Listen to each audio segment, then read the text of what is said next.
برنامه اینه که شما و جناب آقای حیدری بشینین و یه دیبیت بکنین با هم و من تشریف میبرم پایین و شما رو مدرایتور میکنم تا آقای حیدری تشریف بیارن و در خدمت شما باشن.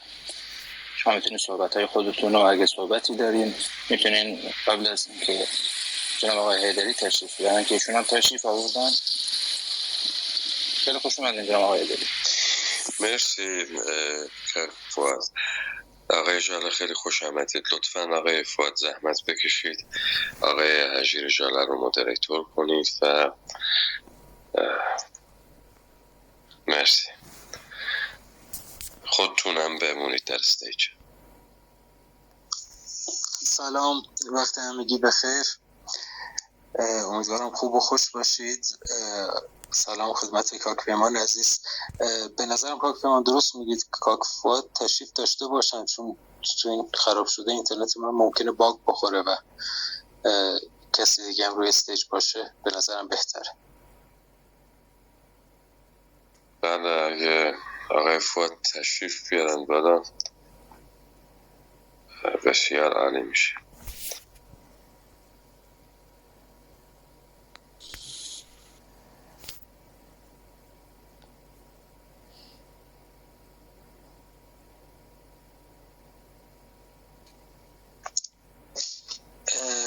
من با اجازهتون یه سری توضیحات رو اول بدم. قرار بود این دیبیت تصویری و توی فیسبوک باشه، ولی به دلیل مشکلات فنی که نمیدونم دلیلش چی بود، آخر سرم نفهمیدیم، نتونستیم اونجا برگزار کنیم و اینجا در خدمت کاک پیمان هستم.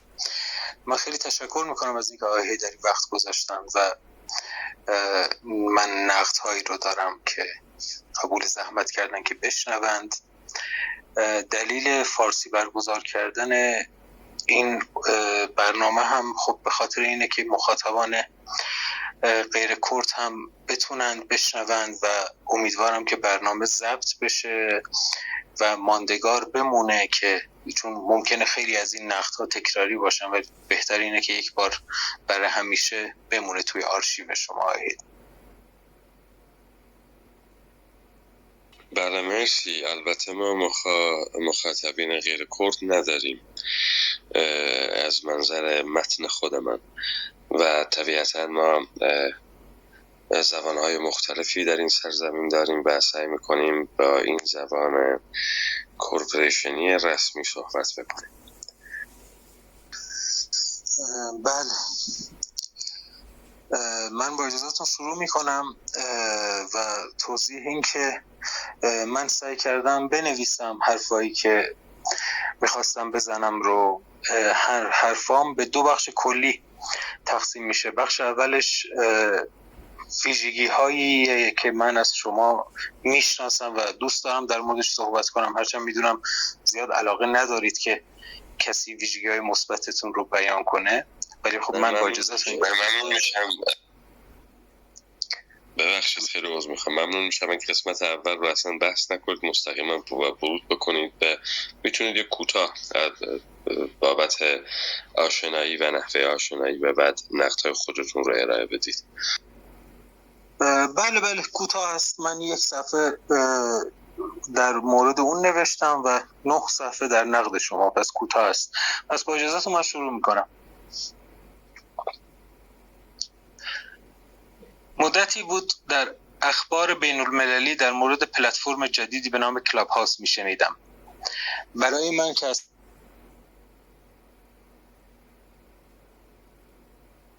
فضاهای مجازی بیزار بودم و جز صفحه فیسبوکی پلتفرم دیگری استفاده نکرده بودم، همیشه اینرسی شدیدی داشتم در برابر استفاده از نرم افزارهای جدید. اما روزگار کرونا و ایده خداوندگاری کلاب هاوس و قرنطینه 10 روزه بازار مجابم کرد که به سمت کلاب هاوس بروم. در روزهای اول جذابیت کمی داشت و کم کم به فکر هر حذف نرم افزار بودم، اما دیدن اتاقهای تخصصی تر و جدی باعث شد که ماندگار شوم. امروز که تصمیم به نوشتن این مطلب گرفتم، چند ماهی است که از فضای کلاب هاوس دور شدم. این دوری توانست تمرکز لازم برای نوشتن این نامه را در نقد یکی از دوستانم به من بدهد، اما باید قبل از نقدها اعترافات زیادی را انجام بدهم و بعد حرفهایم را که قطعاً صادقانه و احتمالاً تلخ است بیان کنم. اولین اعتراف من اعتراف به بیماری غریبی است که سالهاست آن را به دوش میکشم و نام سندروم انسان باسواد بر آن نهاده‌ام. انسان‌های باسواد با هر عقیده و مرامی که دارند برای من جذابند. کسانی که عمری است کتاب به دست دارند و حتی اگر نظر و رفتار سیاسیشان با من مخالفتی داشته باشد، باز هم برایم قابل احترامند. چرا که در روزگارانی که مردم سرزمینم با کتاب و مطالعه غریبه شدند، دیدن کسانی که در زمینه‌های مختلف اهل مطالعه جدی هستند برای من قابل احترامند، حتی اگر هم نظرم نباشند. برای مثال اجازه بدهید بدترین مثال ممکن را بزنم. مثلا جانور حکومتی و وابسته‌ای همچون مسعود فراستی، منتقد سینما، چون واقعا سینما بلد می‌دانمش، برایم سوادش قابل احترام است.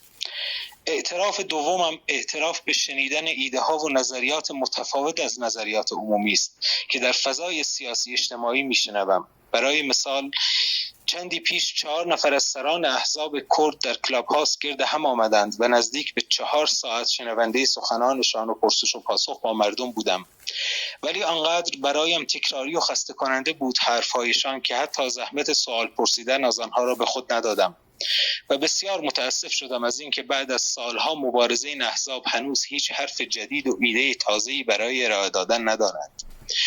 اما در این معجزه جدید کلاب هاوس با شخصی آشنا شدم که دلیل نوشتن این نامه است.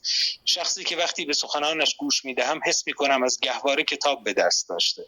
شخصی که همچون او را ندیده بودم. شخصی که امتیازات اکتسابی و غیر اکتسابی فراوانی دارد. تون صدای فوق‌العاده‌ای دارد و بدون شک بهترین سخنران زنده کرد است. کاملا به تاریخ ادبیات این سرزمین مسلط است. انتخاب واژگان جذابی دارد. هر زمان که اراده کند مخاطبش را درگیر تفکر می کند. می تواند یک بحث ساده و حتی تکراری را آنقدر جذاب مطرح کند که مخاطبش حس کند تاکنون در مورد آن نشنیده است. آنقدر مسلط است که بدون هیچ نوت‌برداری و بدون استفاده از جملات تکراری ساعتها موضوعات را تحلیل می کند. آگاهی کاملی به فلسفه غرب دارد. علوم اجتماعی مدرن را از اساتید دانشگاهی بهتر تحلیل می کند. جدای از تمام این ویژگی‌ها که تمامشان را بدون هیچ تعارفی بیان کردم، برای من 2 ویژگی متفاوت و جذابتر دارد. آن هم گذاشتن وقت برای آموزش و بحث با هر شخصی و در هر جایگاهی است. چرا که در فضای سیاسی اجتماعی الیت پرور این سرزمین گاهی مباحثه با الیت‌های جامعه برای ما مردم عادی تبدیل به آرزو شده. اما بارها و بارها دیدم که برای بیان مفهومی به یک مخاطب ساعتها وقت می‌گذارد و تلاش می‌کند. جذابیت بعدی ایشان برای من این است که آماری و کتابی سخن نمی‌گوید. تمام دانشش را همچون یک شهروند ساده بیان می‌کند و ادعایی در مورد کتاب‌هایی که خوانده ندارد و مدام از کف خیابان سخن می‌گوید و از تجربه‌هایش در کوچه پس کوچه‌های کردستان و بریتانیا. آری، معجزه کلاب هاوس باعث شد من با این چنین انسانی که شایسته نام انسان است آشنا شدم. کاکپیمان حیدری. بعد از معرفی ایشان از نگاه خودم برای شما عزیزان بایستی دلیل نگارش این نامه را بیان کنم. من بارها و بارها مستقیم و در اتاقهای مختلف سعی کردم که نقدهایی به ایشان رفتارها و اکتهای سیاسیشان داشته باشم، اما چون در دیالوگ هرگز در حد ایشان توانایی فکت آوردن ندارم و ساده بگویم هرگز از پس کاکپیمان در بحث برنمی آیم، تصمیم به نگارش این نامه گرفتم. بسیاری از مباحث مطرح شده توسط کاکپیمان گرامی موضوعاتی هستند که جای ساعتها مباحثه و تبادل نظر دارند که برای من و هر کس دیگری که تعصب کورش نکرده باشد بسیار صحیح و آموزنده هستند. اما من در این دلنوشته تلاش می‌کنم تنها نمونه‌هایی که به نظرم صحیح نیستند را در حد توان خویش بیان کنم. کاکپیمان، این مقدمه نوشته من بود و بعد از این من نوشتم رو به 14 قسمت مختلف تقسیم کردم، احتمالاً به نیت 14 تن. الان دقت کردم 14 تاشون. من شماره به شماره میخونم و نظرات شما رو میشنوم. بله مرسی، بفرمایید.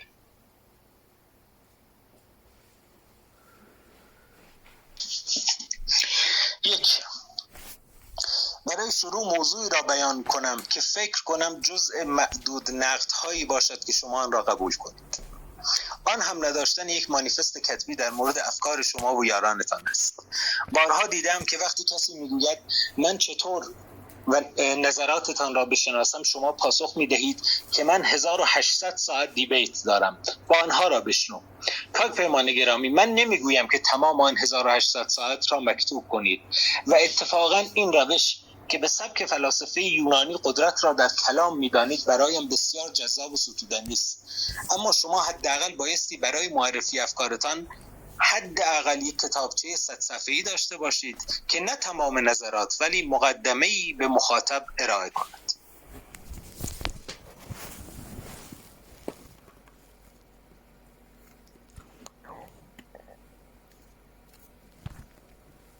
کاک پیمان، من آره من دونه دونه میخونم به خاطر اینکه بحثا با هم قاطی نشه و منتظر نظر شما. حقیقتش برای پاسخ به مطلب شما این البته انتقاد به جایی است و ما حتما این کار رو خواهیم کرد و کسانی این کار رو میکنند، اما ما به دنبال ساخت یک اجتماع جدید و یک ساختار نو هستیم و احتیاج به حضور انسان‌هایی داریم که این انسان‌ها رو بایستی اینسپایر کرده باشیم یا به نوعی توانایی الهام بخشی داشته باشیم. قطعاً متونی هم لازم هست برای کسانی که می‌خواهند در سطح ابتدایی با نقطه نظرات ما و متن ما آشنا بشن و این نقد شما کاملا بجاست و بارهای بار هم شنیده شده و ما هم در راستاش سعی میکنیم قدم برداریم. خب ممنونم. 2. تاریخ این سرزمین پر است از حلقه‌های مفقوده و ما امروز نمیدانیم که مبدأ کجاست. محققین نیز بر اساس یافته‌هایی که نظراتشان را تایید می‌کند حرف می‌زنند و یافته‌هایی که نظراتشان را نقض می‌کنند نادیده می‌گیرند. و من بارها حس کردم که شما از این تکنیک استفاده می‌کنید. مثال 100% از نظر تخصصی و در لابلای اشعار گورانی میتوان حلقه‌های مفقوده‌ای را در این تاریخ دید، ولی نمیتواند انکار آن قسمتی از تاریخ باشد که موجود است. این دید که یک توطئه بزرگ در کار است در مورد انکار و لاپوشانی تاریخی یک ملت بسیار قدیمی است و فقط مخصوص کرد نیست. ترک ها دقیقا این احساس را دارند در مورد تاریخشان، افغانی ها همین احساس را دارند نسبت به فارس ها نسبت به یونانی ها و عرب ها همیشه از تحقیر تاریخیشان گلایه دارند. جالب این است که یونانیان نسبت به فرهنگ رومی و مسیحیت نقد دارند که بعد از دوران طلایی یونان امپراتوری روم میراث فرهنگی یونان را دزدید. این بخش مختص کردها نیست که همیشه به دنبال حلقه مفقوده تاریخ باشند. وقتی ما حس می‌کنیم خلایی در تاریخ داریم متوسل می‌شویم به حدسیات و فرضیات و در همین حدسیات است که می‌بینیم به عنوان مثال کسی میگوید کاوه آهنگر بزرگترین خیانتکار به کردها بود و بالعکس برخی دیگر میگویند کاوه آهنگر قهرمان تاریخی ملت ماست. در اسطوره شناسی نیز ما همین باگ‌ها را داریم، چون ما ملت شهرنشینی نبودیم. متون پهلوی که فراتر از زبان فارسی و کردی است را میتوان گفت ریشه زبانهای فلات امروزی ایران است. واقعیت این است که متون پهلوی زیادی از دوره ساسانی به دست ما نرسیده و همین دست ما را باز میکند که به عنوان مثال به راحتی ادعا کنیم که عرب آمدند و فلان کارها را کردند. اما واقعا حجم تولیدات خطی کردی پایینی داشتیم. بله کاک پیمان، موافقم 100% که متونی از دست رفته و در تاریخ گم شده و تحت تحریف قرار گرفته، اما این در مورد کل ادبیات جهان صادق است. مثلا هزار افسون اشکانیان سر از 1001 شب شب‌های بغداد در می‌آورد و بسیار طبیعی است و اینکه ما بخواهیم نتیجه باب میل خودمان را بگوییم و به عنوان اصطلاحی که خودتون به کار بردید کاراگاهی تاریخی زمین و آسمان را به هم ببافیم و که دست به دست هم دادند که ما را بشکنند برایم جای سوال دارد. این بخش 2.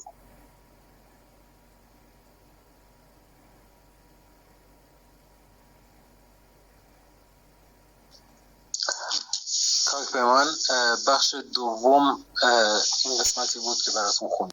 بله، بخش سومتون رم بخونید، چون من مفصل بایستی به این دو بخش بپردازم.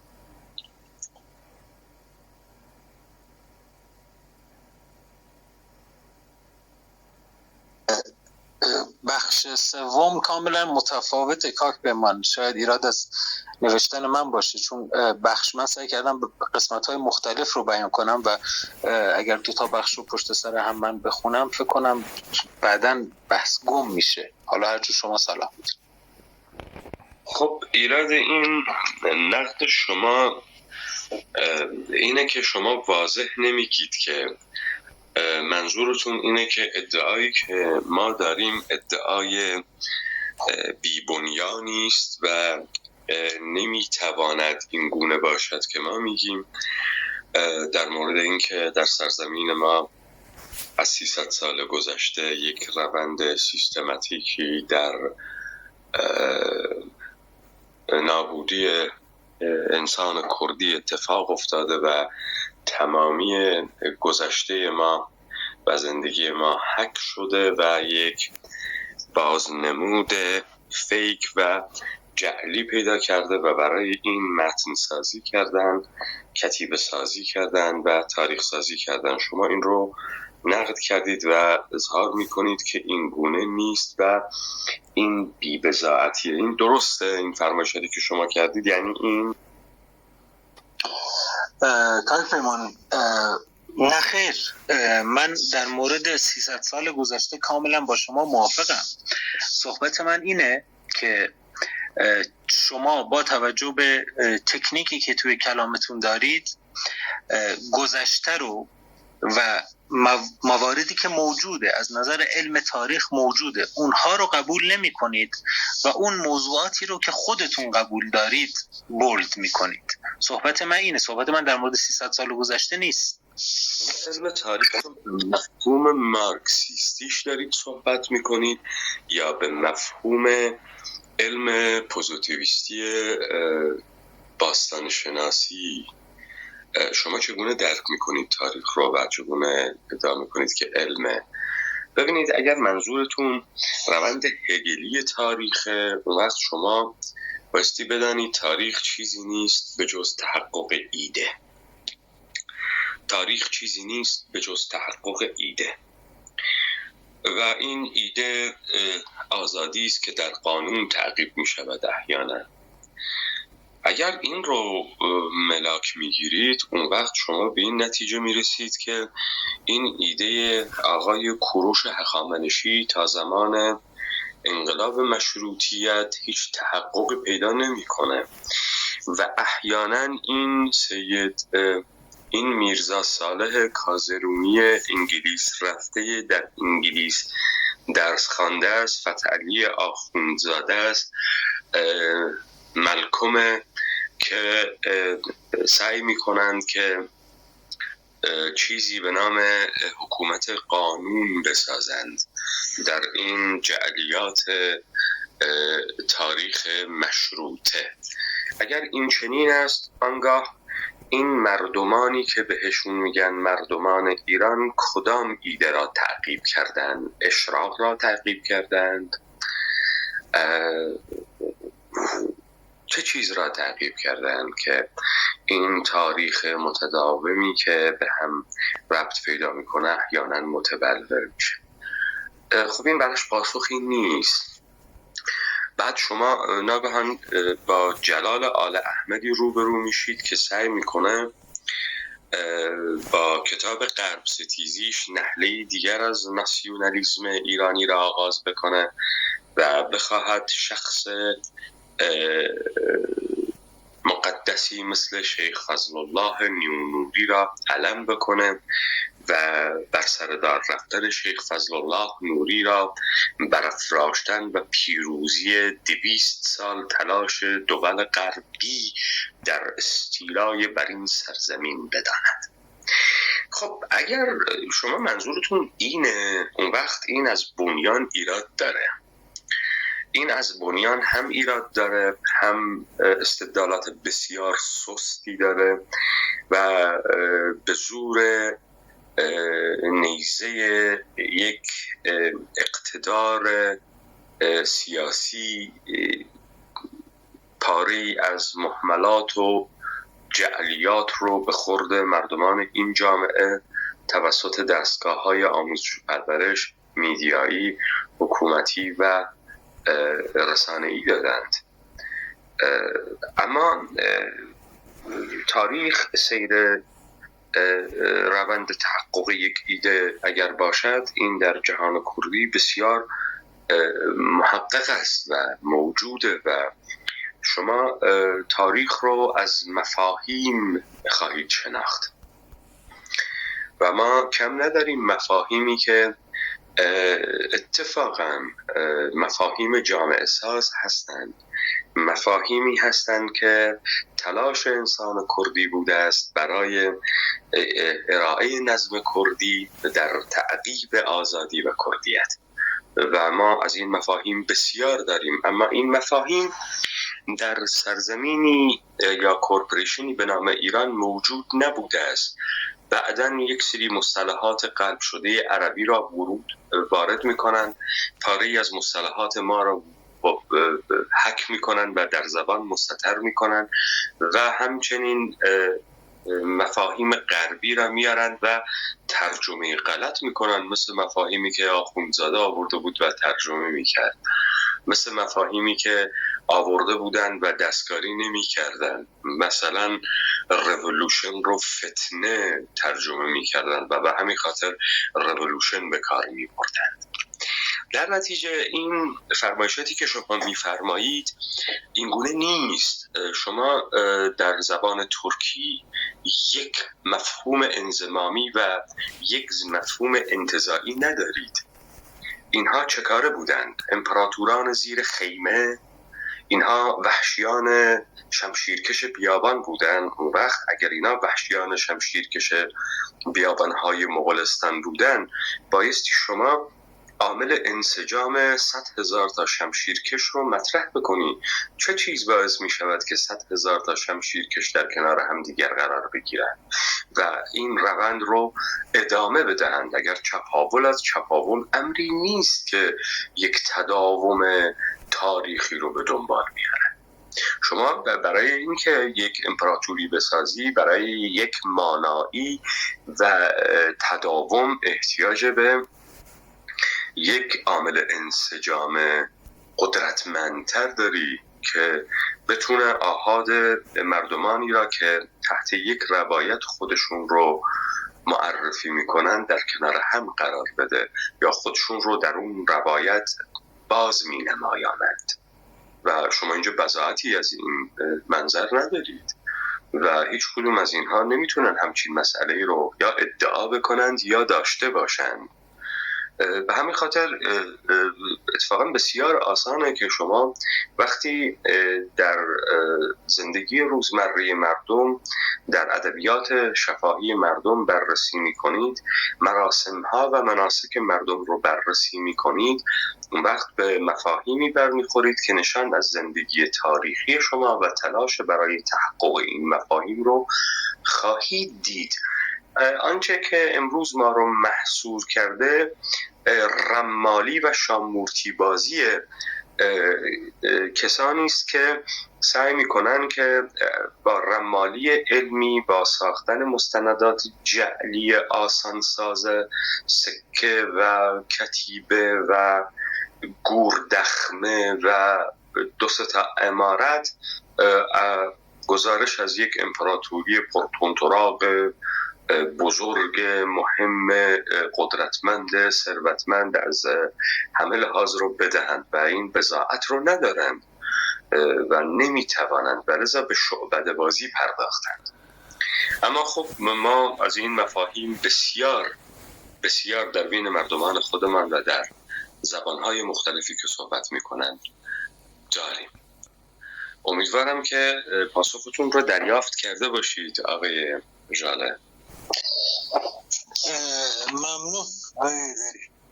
عرضم به حضورتون که البته شما میتونید اگرم دریافت نکردید اون وقت ابجکشن های خودتون رو ارائه بدید.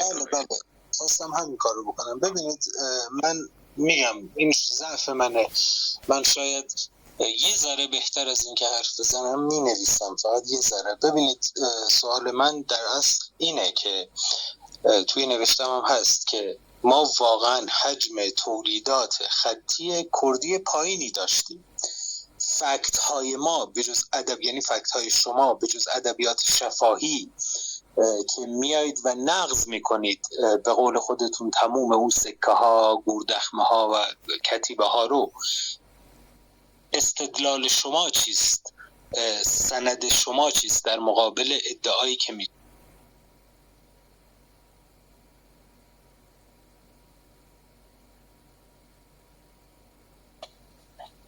ببینید میگه بیدری در همه احوال خدا با او بود، او نمیدیدش و از دور خدایا میکرد.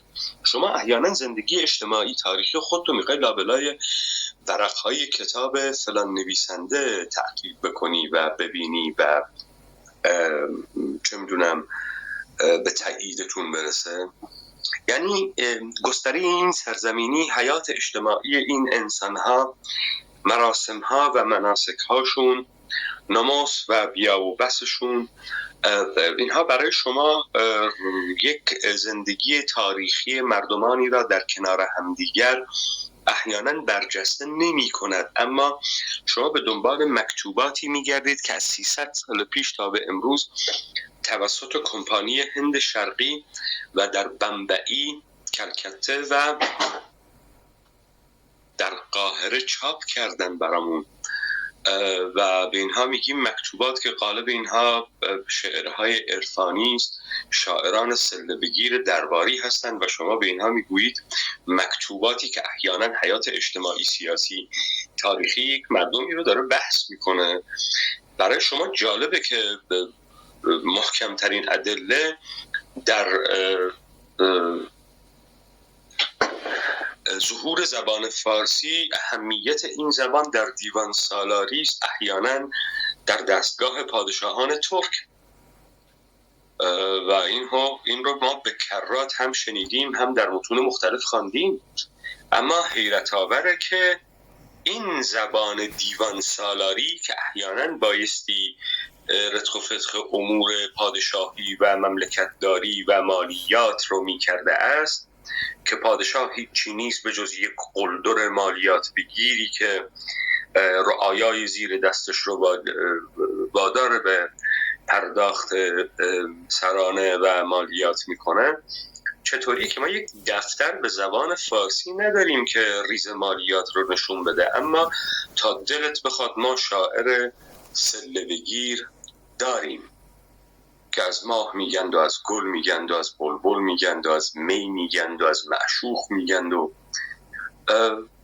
اینها جای سوال برای خیلی ها به جا میذاره. آقا ما در مورد یک تمدنی داریم زندگی صحبت میکنیم که این تمدن احیانا یک تعریف از خودش داشته، یک شناسایی از خودش داشته و داشته که ایده هاش رو تعقیب میکرده در حیات اجتماعی و روزمره خودش در یک تداوم تاریخی. اینها رو احیانا ما در کدام متون زبان فارسی میتونیم پیدا بکنیم؟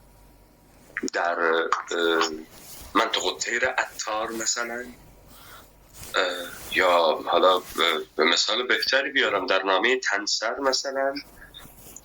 از این مکتوبات و مجعولاتی که ما از اینها خبری نداریم تا 150 سال پیش، هیچ کسی هم اینها رو نمیشناسه تا 150 سال پیش. و من چطوری بایستی روند زندگی اجتماعی خودم رو بگردم لابلای کتاب ها پیدا بکنم، اما نتونم از مراسم و مناسک و از تربیت و رفتار و شیوه زندگی مردمان خودم پی به چگونگی خودم، فرهنگ خودم و گذشته خودم ببرم. این تا حدودی ناشی از حجمه و بمباردمانتی است که از ماها شده است متاسفانه و ما این توان رو نداریم. به همین خاطر در سرزمین ما تولید محتوا نمی شود.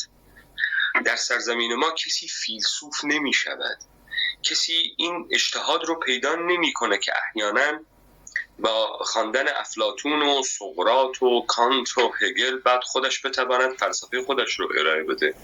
ما تابعین مدیم. این رو دولت یا استیت کورپوریتی ایرانی ما رو این گونه پرورش داده. ما هر روز سعی میکنیم در پس پرده این شیک بودن با آخرین محصولات مد دنیای جدید همخوانی داشته باشیم. به همین خاطر ما هگل رو نفهمیده هایدگر رو چسبیدیم، مثلا حالا که هابرمارس رو چسبیدیم، حالا که فلان کس رو چسبیدیم. اینه که هیچ خبری هم از خودمون، گذشتمون، هیچ خبری هم از واقعیت اجتماعی خودمان نداریم. و من با این روی کرده شما و که یک روی کرده همگیر در این سرزمین است موافق نیستم و این رو یک انحراف میدانم در کلیت خودش. مرسی. ممنون از شما. فقط آقای هیدری من این نکته هم اشاره کنم، بعضی از مواردی که من بیان میکنم به خاطر اینه که من گفتم من دیبیت های شما رو دنبال کردم، بسیاریشون رو شنیدم و استفاده کردم و ممکنه بدونم، حدس بزنم، نه اینکه بدونم، حدس بزنم که پاسخ شما و یا نظر شما در مورد بعضی از این ابجکشن ها چیست، ولی صرفاً به خاطر به اصطلاح ثبت در تاریخ و اینکه یک بار به صورت منسجم در موردشون صحبت بشه بیان میکنم. مورد سوم که بسیار کوتاهه و دوست دارم که بشنوید. 3. گاهی به طنز در جمع دوستانم میگویم که اگر در دوره سایکس پیکو کردستان را تکه تکه کردند، نه به دلیل دشمنی با کردها، تاکید میکنم به طنز، نه به دلیل دشمنی با کردها، بلکه به دلیل دشمنی با این 4 کشور بود. میدانیم که در این 4 کشور هر کدامی که یک تکه آتش قرار گرفته. ترکیه، ایران، سوریه و عراق میلیاردها میلیارد دلار خرج درگیری و مسائل امنیتی در مورد کردستان کردند. این به معنای خودکمبینی نیست، اما واقعیت این است که اگر ما اندازه واقعی خود را نشناسیم دچار توهم خواهیم شد. سوال من این است: آیا این توهم یک خود بزرگ بینی است و یا یک واقعیت؟ ببینید، مارک فیشر بحث قشنگی در مورد سرمایه داری داره. مارک فیشر میگه که سرمایه داری نه به خاطر اینکه سیستم اقتصادی موفقی است، بلکه به خاطر اینکه سرمایه داری رو تنها واقعیت موجود قلمداد کردن و به صورت امر طبیعی در آوردن. به همین خاطر هیچ کسی فکر نمی کنه که می تواند بدیل سرمایه داری را داشته باشه. من عذر میخوام از حضورتون. ببینید، اینه که ما فکر میکنیم که جهانی که درش داریم زندگی میکنیم در حد نهایت خوبی و پیشرفت و توسعه خودش قرار گرفته و ما خوشبختان تاریخیم که احیانا 500 سال پیش 200 سال پیش به دنیا نیامده ایم. ببینید، اتفاقا من میتونم بگم که علم هیچی نیست به جز انباشت دیتاها. ما هرچه در علوم انسانی انباشت دیتا بیشتر داریم، بیشتر آدم‌ها رو به سلابه میکشیم. این فرق داره با تکنولوژی و ما داریم این رو میبینیم هر میزان که در زمینه روانشناسی، روانکاوی، پزشکی دیتا در مورد انسان‌ها پیدا میشه، بیشتر ما منقادتر، اسیرتر و برده‌تر میشیم.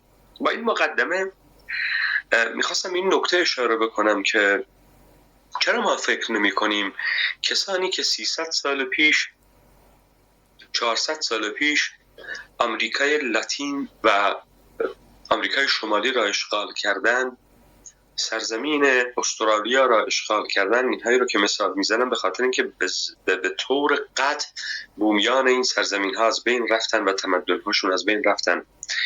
مایا ها، آستک ها، اینکا ها و قبایل مختلف سرخپوستان آمریکای شمالی رو مسیحی کردن و اونها الان از مسیحیان بسیار خوب عیسی مسیحند و اینها رو به بردگی کشیدن و با ساخت و سازهایی که انجام دادن ما کشوری به نام ایالات متحده آمریکا را داریم که بزرگترین امپراتور طول تاریخ بشریت، با اون ساختمان‌های سر به فلک کشیده و شهرهای متروپولیتن‌های میلیونی تا اکوادور و برزیل و ونزوئلا و شیلی و مکزیک و خیلی کشورهای دیگه که شما میشناسید محصول 300 سال پیشه و جهانی که بر اساس دولت ملت و فرم دولت ملتی داره اداره میشه. چگونه است ما فکر میکنیم که کسانی که این جهان رو ساختند بدون برنامه ساختند، بر حسب تصادف ساختند و احیانا سعی نکردن این جهان رو ایمن بکنن از گزند آلترناتیو بدیل. من دوباره شما رو عودت میدم به اون نقل قولی که از مارک فیشر کردم. چرا ما فکر میکنیم سرمایه‌داری با تمام قدرتش یا جهان غرب و نظام سلطه با تمام قدرتش سعی نکرده که بدیل خودش رو نابود بکنه، بدیل خودش رو از بین ببره که تو امروز فکر بکنی جهان غیر قابل تصور انتهای جهان ممکن هست، تصور نابودی سرمایه‌داری ممکن نیست. بالاخره فئودالیسم یک دوره تمام شد، بالاخره قرون وسطا یک دوره تمام شد، بالاخره بردهداری یک دوره تمام شد. شما به من بگو در ذهن کدام انسان امروزی احیانا تصور نابودی سرمایه‌داری هم موجود است، حتی خیالش رو هم میکنه؟ بعد چرا ما فکر میکنیم که ما چیزهای بیمقداری هستیم، آدمهای بیمقداری هستیم، ارزش تاریخی هم نداریم و احیانا کسانی که ما رو شناختن و ما رو به ما خوب به خودمون معرفی کردن، در موردمون نوشتن، برامون زبان ساختن، تاریخ ساختن، اینها در ماها چیزی ندیدن که برای اونها خطرناک بوده. من نمیدونم ما چقدر در مورد اونها تفحص کردیم تا بدانیم اونها چه چیزی داشتن که در تقابل با ما بوده. اما به زرس قاطع این رو میدونم که اکثریت غالب مردمان ما تسلیم شدگان در مقابل این سیستم، هضم شدگان درون این سیستمند.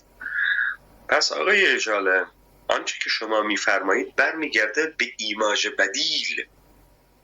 جهان کردی ایماژ بدیل نظام سلطه است، نظام سلطه‌ای که میخواهد بی بدیل باشد، بی نظیر باشد، بی رقیب باشد، تا تو تصوری نتوانی بکنی از جهان دیگری.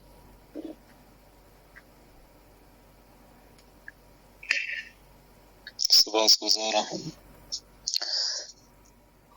مورد چهارم، دوباره تأکید میکنم که به نظر بنده فرهنگ ما فرهنگ فولکلور بوده و حجم تولیدات مکتوب ما 90%شان تولید 300 سال اخیر است. اما تولیدات به زبان فارسی دری تقریبا از قرن سوم هجری شروع می شود، از شعر تا متون علمی و متون علمی. جعلی خطاب کردن تمامشان برایم هضم نمی شود، هرچند که می دانم بسیار تحریف شدند. برای مثال همان بیت جعلی منسوب به فردوسی که می گوید چو ایران نباشد تن من مباد. مناطق کویرنشین شهرنشین تر بودند، اما ما مراتع و جنگل در اختیار داشتیم و لزومی به یک جانشینی تاریخی نداشتیم. اما در فلات مرکزی ایران مردم ناچار به یک جانشینی در اطراف قناتی و چاهی بودند و رزق و روزیشان از راه تجارت تأمین می شد، نه از راه طبیعت. جغرافیا به ما میگوید که به چه دلیل بزرگترین شهرها و مهمترین شهرهای فلات ایران شهرهای کویری بودند. نیشابور و اصفهان و کرمان و یزد و شیراز و ری تمامشان شهرهایی هستند که در آنها هنر و ادبیات گسترش پیدا کرده. تماما شهرهای کویری. برای بنده که مقداری مطالعه در زمینه شهرسازی دارم کاملا واضح است که چرا شهرهای ما در کردستان و به کل در حاشیه زاگرس قدمت فراوانی ندارد. یک سری تپه‌های باستانی مربوط به دوران کهن چند هزار ساله داریم ولی اثری از شهرهای بزرگ نیست. این خود راهنمایی است برای ما که کوچرو بودن هم باعث منفعت و هم باعث کمبود منابع ادبی شده. سوال مشخص من این است: آیا میتوان به راحتی ادعا کرد که بسیاری از آثار فارسی چه ادبی و تاریخی جعلی و ساخته 200-300 سال اخیر هستند؟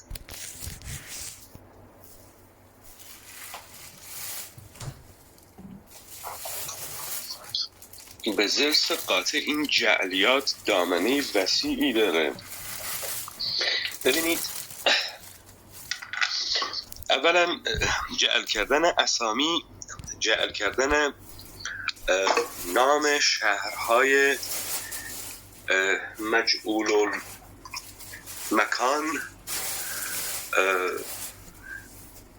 کاملا واضح و آشکاره آقای جاله. اینی که یک هندی احیانا در هندوستان 300-400 سال پیش مطلبی را نوشته باشد، شعری گفته باشد و بعد این رو اسمش رو بردارن مثلا بکنن حکیم چه میدونم فلان کس سمرقندی و این سمرقند هم احیانا در این جغرافیا امروز نیست.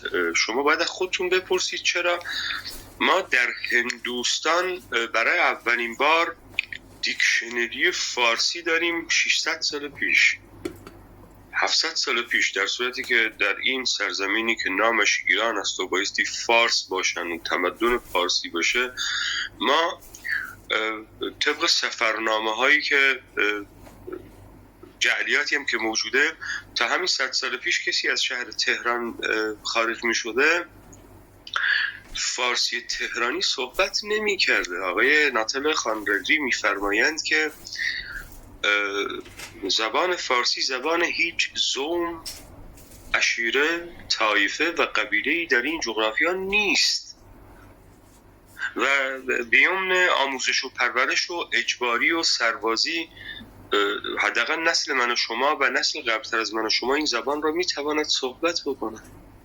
وقت شما دارید از منسوجات و چه میدونم مکتوبات و چیزهای مهملی از این سرزمین صحبت میکنید که قابل اثبات نیست. آخر کنار یک چاه قنات که ظرفیت آبدهی 50 نفر آدم رو نداره چگونه میشه شهر ساخت؟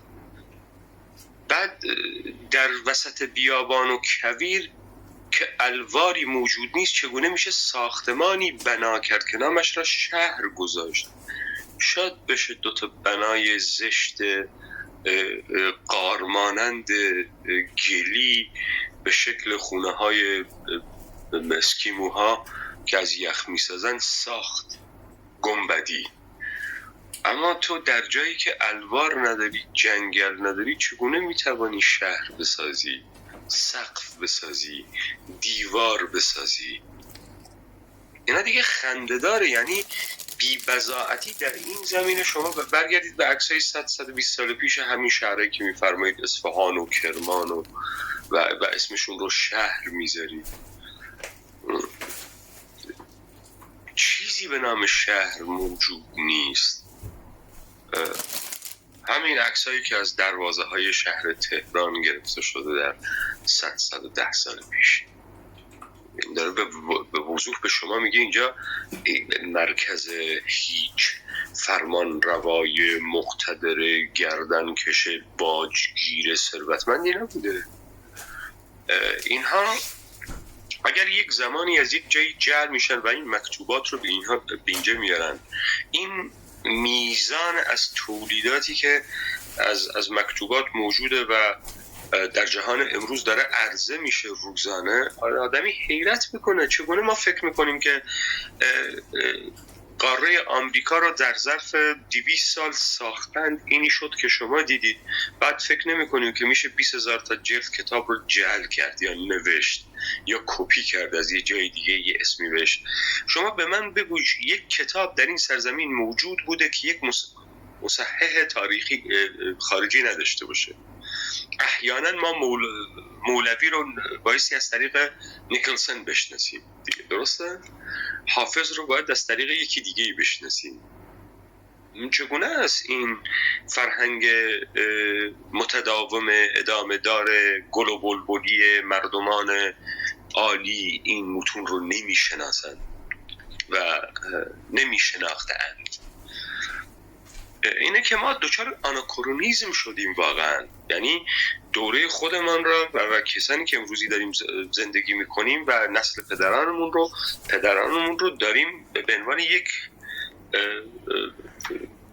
واقعیت تاریخی میفروشیم، از دانسته هایی که از دولت پهلوی یاد گرفتیم یا از دولت جمهوری اسلامی. بله به زرس قاطع اکثریت اینها ساخته شدن، کسی از اینها حیات تاریخی نداشته. اگرم داشته در این جغرافیا نبوده، اگرم بوده در این حوزه نبوده. من به زرس قاطع میتونم بهتون بگم پارسی هندیه و از هندوستان به اینجا آمدن و در 100 خورده سال پیش خیلی از این هندی‌ها رو کوچاندند، هم به جنوب این سرزمین ما و هم به مرکز این سرزمین ما.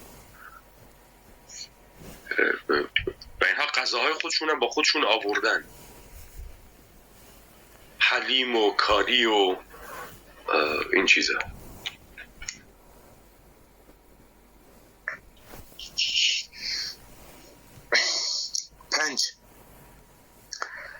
من قائل به درصد گذاری نیستم. جز به جز در بسیاری از مواردی که بیان می کنید موافق هستم و درصدی روی آن نمی گذارم. به عنوان مثال در دیبیتی که مربوط به هویت ایرانی است که در آن از صحبت‌های کارشناس میهمان رادیو زمانه آقای تورج عطابکی فکت می‌آورید، بسیار برایم آموزنده و جذاب است. اما نتیجه گیری که در پایان دیبیت می‌کنید برایم بسیار دایجان ناپلئونی است. یکی از هواداران شما دانیال فکر کنم حالا هم هستند یا دانیل، یکی از هواداران شما همیشه عکس پروفایلش برای تمام بینندگان عجیب است. بارها دیدم که در مورد آن صحبت شده. نقشه‌ای که تقریباً تمام خاورمیانه را سرزمین کردوار نشان می‌دهد. و می‌دانم که خروجی بسیاری از صحبت‌های شماست که در نقشه نمود پیدا کرده است. من مثال می‌خواهم بزنم که حتی به کام احزاب کرد مخالف شما نیز خوش نمی‌آید. هر کدام از ملت‌های کنونی قرار گرفته در جغرافیای سیاسی ایران در دوره‌های تاریخی مختلفی قرار دارند و نه در یک دوره مشترک. امروز ما به عنوان کرد در پروسه‌ای از تاریخ قرار گرفته ایم و بیشتر خود را ملت می‌دانیم و کمتر کردی هست که حس نکند ملتی به نام کرد وجود دارد. اما واقعیتی که من شاهد آن هستم این است که این حس را لرها ندارند. با اینکه تمام احزاب کردی مناطق لرنشین را جزئی از کردستان می‌دانند، اما عموم لرها خود را کرد نمی‌دانند. کردها به خاطر زاویه‌هایی که در جهت‌های مختلف با دولت‌های ایران و ترکیه و سوریه و عراق دارند خود را تعریف کردند.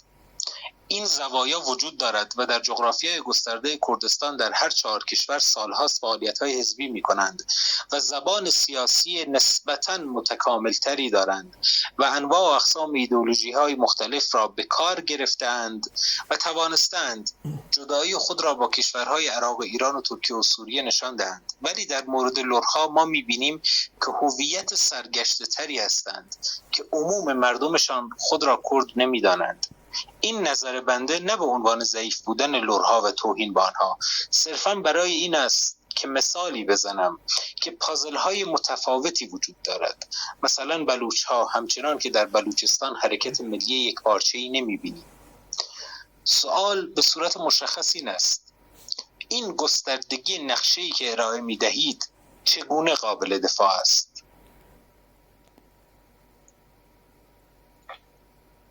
عرضم به حضورتون که آنچه که شما رو دوباره وارد این نقد خطا میکنه دیتاهای موجود و تصور موجودی که هست.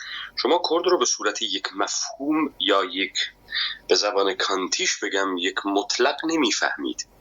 شما کرد رو به صورت یک فکت بی معنایی میفهمید، بی تعریفی میفهمید که یک سری المان دارد،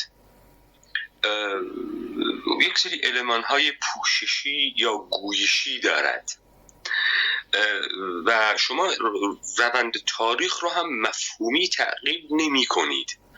شما روند تاریخ رو داستانی تعقیب می کنید و در این داستان به دنبال شاهزاده و پرنسس و پادشاه گردنکش و حرمسرا و زنان زیباروی می گردید، به جای اینکه به زندگی اجتماعی و روند تعقیب تحقق ایده های یک مردم باز بگردید.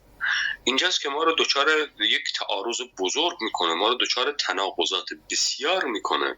ما کرد رو به صورت گویش و زبان و المانهای پوششی نمیفهمیم، به همچنین لر رو هم نمیفهمیم این گونه، به همچنین گیلکی و تالشی و بلوچی را هم این گونه نمیفهمیم.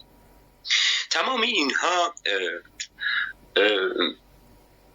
ایده های نوظهور عصر جدید نشأت گرفته از تاریخ جعلی انقلاب مشروطه هستند که بعداً با حضور ناسیونالیسم غربی زبان محور سعی میکنن که یک هویتی از اینها ارائه بدن با یک ساده سازی کردن، به خاطر اینکه ملت سازی بکنن.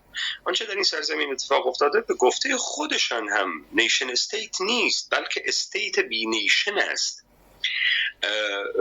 اینه که امروز یه عده از مردمان ما خودشون رو با المان زبانی و گویشی و لباسی کرد میدانن و احیانا کسی دیگه‌ای که خودش رو لر میدانه دال بر همون غفلت و نادانی و انقطاع تاریخی که این انسان از خودش کرده. این از خود بیگانگی است که این انسان از خودش داشته است، ولی ما کرد رو به صورت یک کل میفهمیم جناب آقای حجیر و سعی کردیم که روند مفاهیمی رو که از دل این کرد به در میاد رو بررسی بکنیم. به همین خاطر ما به ناموس میرسیم، ما به بیابس میرسیم، ما به شرط و اقرار میرسیم، ما به سنگومن میرسیم، ما به داوکاری میرسیم، ما به ذات یک دانه میرسیم، ما به دانایی و دانایی دوران میرسیم، ما به گورانی میرسیم یا گورانی میرسیم.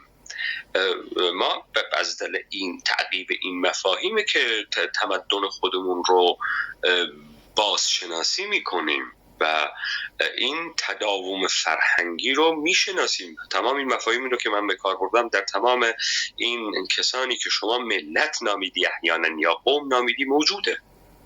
این حوزه سرزمینی کل کرد و مفهوم انسان مخیر آزادی است که در تلاش است که این ایده رو محقق بکنه در زندگی اجتماعی و تاریخی خودش.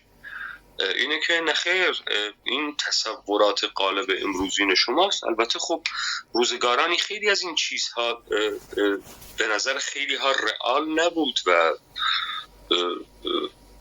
چه میدونم غیر واقعی بود و امروز تحقق پیدا کرده. جالبه که در حوزه اقتصاد سرمایه‌داری شما احیانا هر ایده‌ای رو تعقیب بکنی مرزی نداری، هر رؤیا و تصور و توهمی رو که بخوای دنبال بکنی مرزی نداری. کسی بهت نمیگه یا بگوی چه میدونم داری در هپرود سیر میکنی، چون همه فکر میکنن با خرید یک بلیت بخت آزمایی میتونن طبقه اجتماعیشون رو عوض کنن، میتونن 140 میلیون پوند پول ببرن، میتونن یک شبه در برنامه Who Wants to be a Millionaire شرکت بکنن و میلیونر بشن، میتونن با داشتن یک معلومات عمومی در مورد ریالیتی شو و شخصیت‌های مشهور تلویزیونی و فیلم‌های سینمایی و ترانه‌های مختلف طبقه اجتماعی خودشون رو عوض بکنن، یا میتونن با ورود در دانشگاه‌ها و گرفتن یک مدرک لیسانس طبقه اجتماعی خودشون رو عوض بکنن و عملا همچین اتفاقی در دنیا نیفتاد و ما با خیلی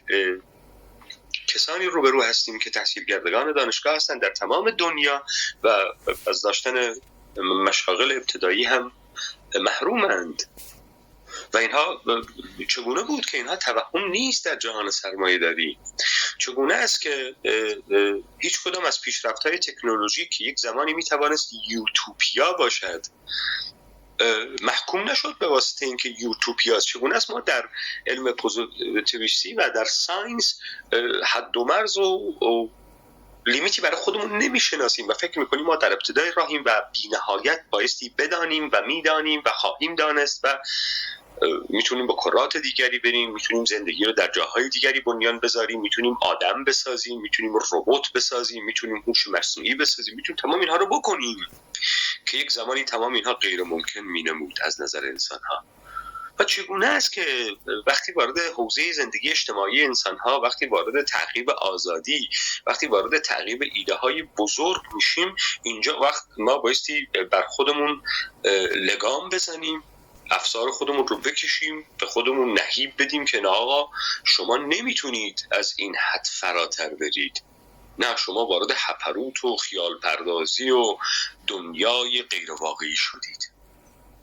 ببینید ما مسائل و مشکلات بسیار داریم، همینه که حال روزمون اینه، ما اصلا حالمون خوب نیست، ما نه از لحاظ اقتصادی حالمون خوبه، ما نه از لحاظ اجتماعی حالمون خوبه، ما نه از لحاظ هویتی حالمون خوبه، ما نه از لحاظ امنیتی حالمون خوبه، ما خیلی حالمون بده، علیرغم این که فکر میکنیم که ما خیلی بهتر از اجدادمون داریم زندگی میکنیم. ممنون از شما. این مورد جز مواردی بود که من کاملا حرف شما رو قبول کردم و میکنم، ولی گفتم من بعضی از موارد رو بیان میکنم صرفا به خاطر اینکه خیلی از مخاطبای شما این سوال ها رو پرسیدند. 6. تحلیل هایی از شما موجود است که میفرمایید سران احزاب از قاضی محمد تا اوجلان عمدن در پازلی بازی کردند که هدفشان تنها هویت بخشی به ایران و ترکیه و سوریه و عراق است. برایم اندکی جای تعجب دارد. هرگز برایم قابل درک نیست که قاضی محمد و ملا مصطفی و جلال و مسعود و قاسملو نبودنشان بهتر از بودنشان است، با در نظر گرفتن تمام اشتباهات و حتی فریب‌هایشان. موضوع دیگری که بسیاری از مردم را آزرده می کند این است که در نقدهایی که از این افراد دارید گاهن با توهین آنها را خطاب می کنید که دلیلش را این بیان می کنید که اینان باعث شدند که در این سرزمین ما روزانه مورد تجاوز روحی و جسمی از جانب حاکمان قرار بگیریم. این استدلال این حق را به شما می دهد که هر گونه که دوست دارید آنان را خطاب کنید. برای من به عنوان شخص حجیر ژاله هیچ فردی که رفتار سیاسی و اکت سیاسی انجام می دهد مقدس نیست و قابل نقد است و حتی تندترین نقدها. اما کاک پیمان گرامی، جوانی را تصور کن که عمری است این نامها برایش قابل احترامند و وقتی پای حرفهای شما می نشیند به جای استفاده مفید از کلامتان اولین چیزی که باعث گارد گرفتن در مقابل شما می شود همین ادبیات تند است، در صورتی که در کمال احترام می توانید بسیاری نقد رادیکال و اساسی را حتی به بنیان فکری آنان بزنید و این گونه است که مخاطب جذب کلام شما می شود. امیدوارم در این یک مورد حداقل نقد مرا قبول کنید. ببینید آقای ژاله، متاسفانه من نمیتونم این نقد رو قبول بکنم به خاطر اینکه شما جایگاه ما رو نفهمیدی. من گناهی ندارم که مردمان ما در این سرزمین قیاسی از رجل سیاسی ندارن، اما تا دلت بخواست قدیس و قدیس مآب میشناسند، قدیس هایی که 7 شهر عشق را میگردند، قدیس هایی که معصومند و گناه نمی کنند، قدیسانی که پیروانی شیدا و مالی خولیایی دارند و من بایستی احترام قائل بشم برای مالی خولیای فلان انسانی که دوچار شیدایی است برای این قدیسی که داره. نه آقا، من در حوزه سیاسی دارم کار میکنم و خودم رو یک رجل سیاسی میدانم. به همین خاطر المان‌ها و هیکل‌هایی رو که شما مطرح کردید رو احیانا به صورت یک رجل سیاسی بایستی درک بکنم و این حاله قداست به دور اینها رو من کناری میگذارم و میشینم قاضی محمد رو مثل قاضی محمد ببینم.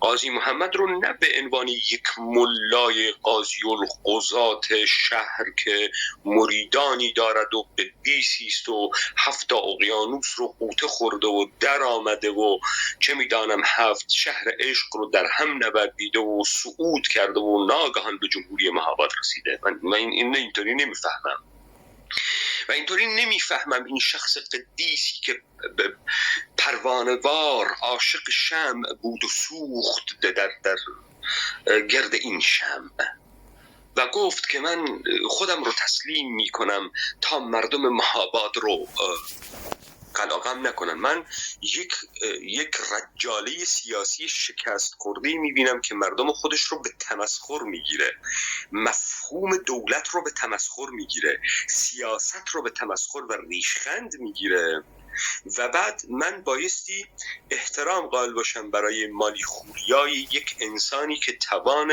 خارج شدن و درک کردن مسائل رو در جای خودش نداره. ببینید آقای جان، من از همین استدلالات سست عرفانی قدیسازانه شروع میکنم.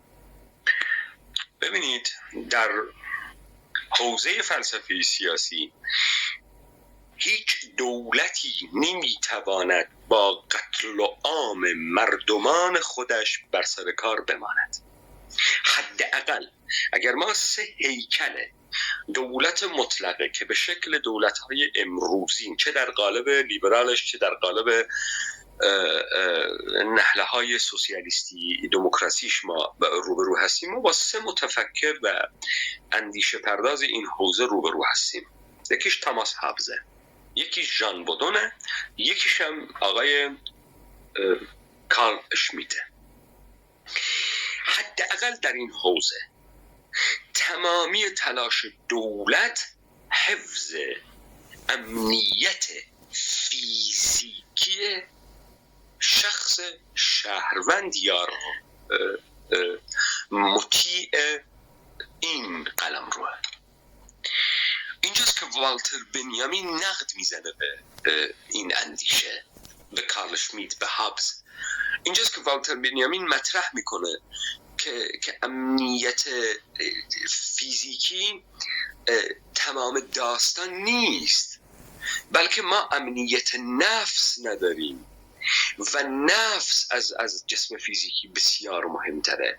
دولت ها نفس رو به بند کشیدن، نفس رو دارن تعذیب میکنن. حالا این مثال رو که زدم خواستم متوجه بشید که هیچ کدام از این حاکمیت های کورپوریتی و مطلقه‌ای که در جهان هست مردمان خودش رو نمیکشه، قتل عام نمیکنه، چون دیگه نمیتونه بر این مردمان حکومت بکنه، مشروعیتی براش نمیمونه.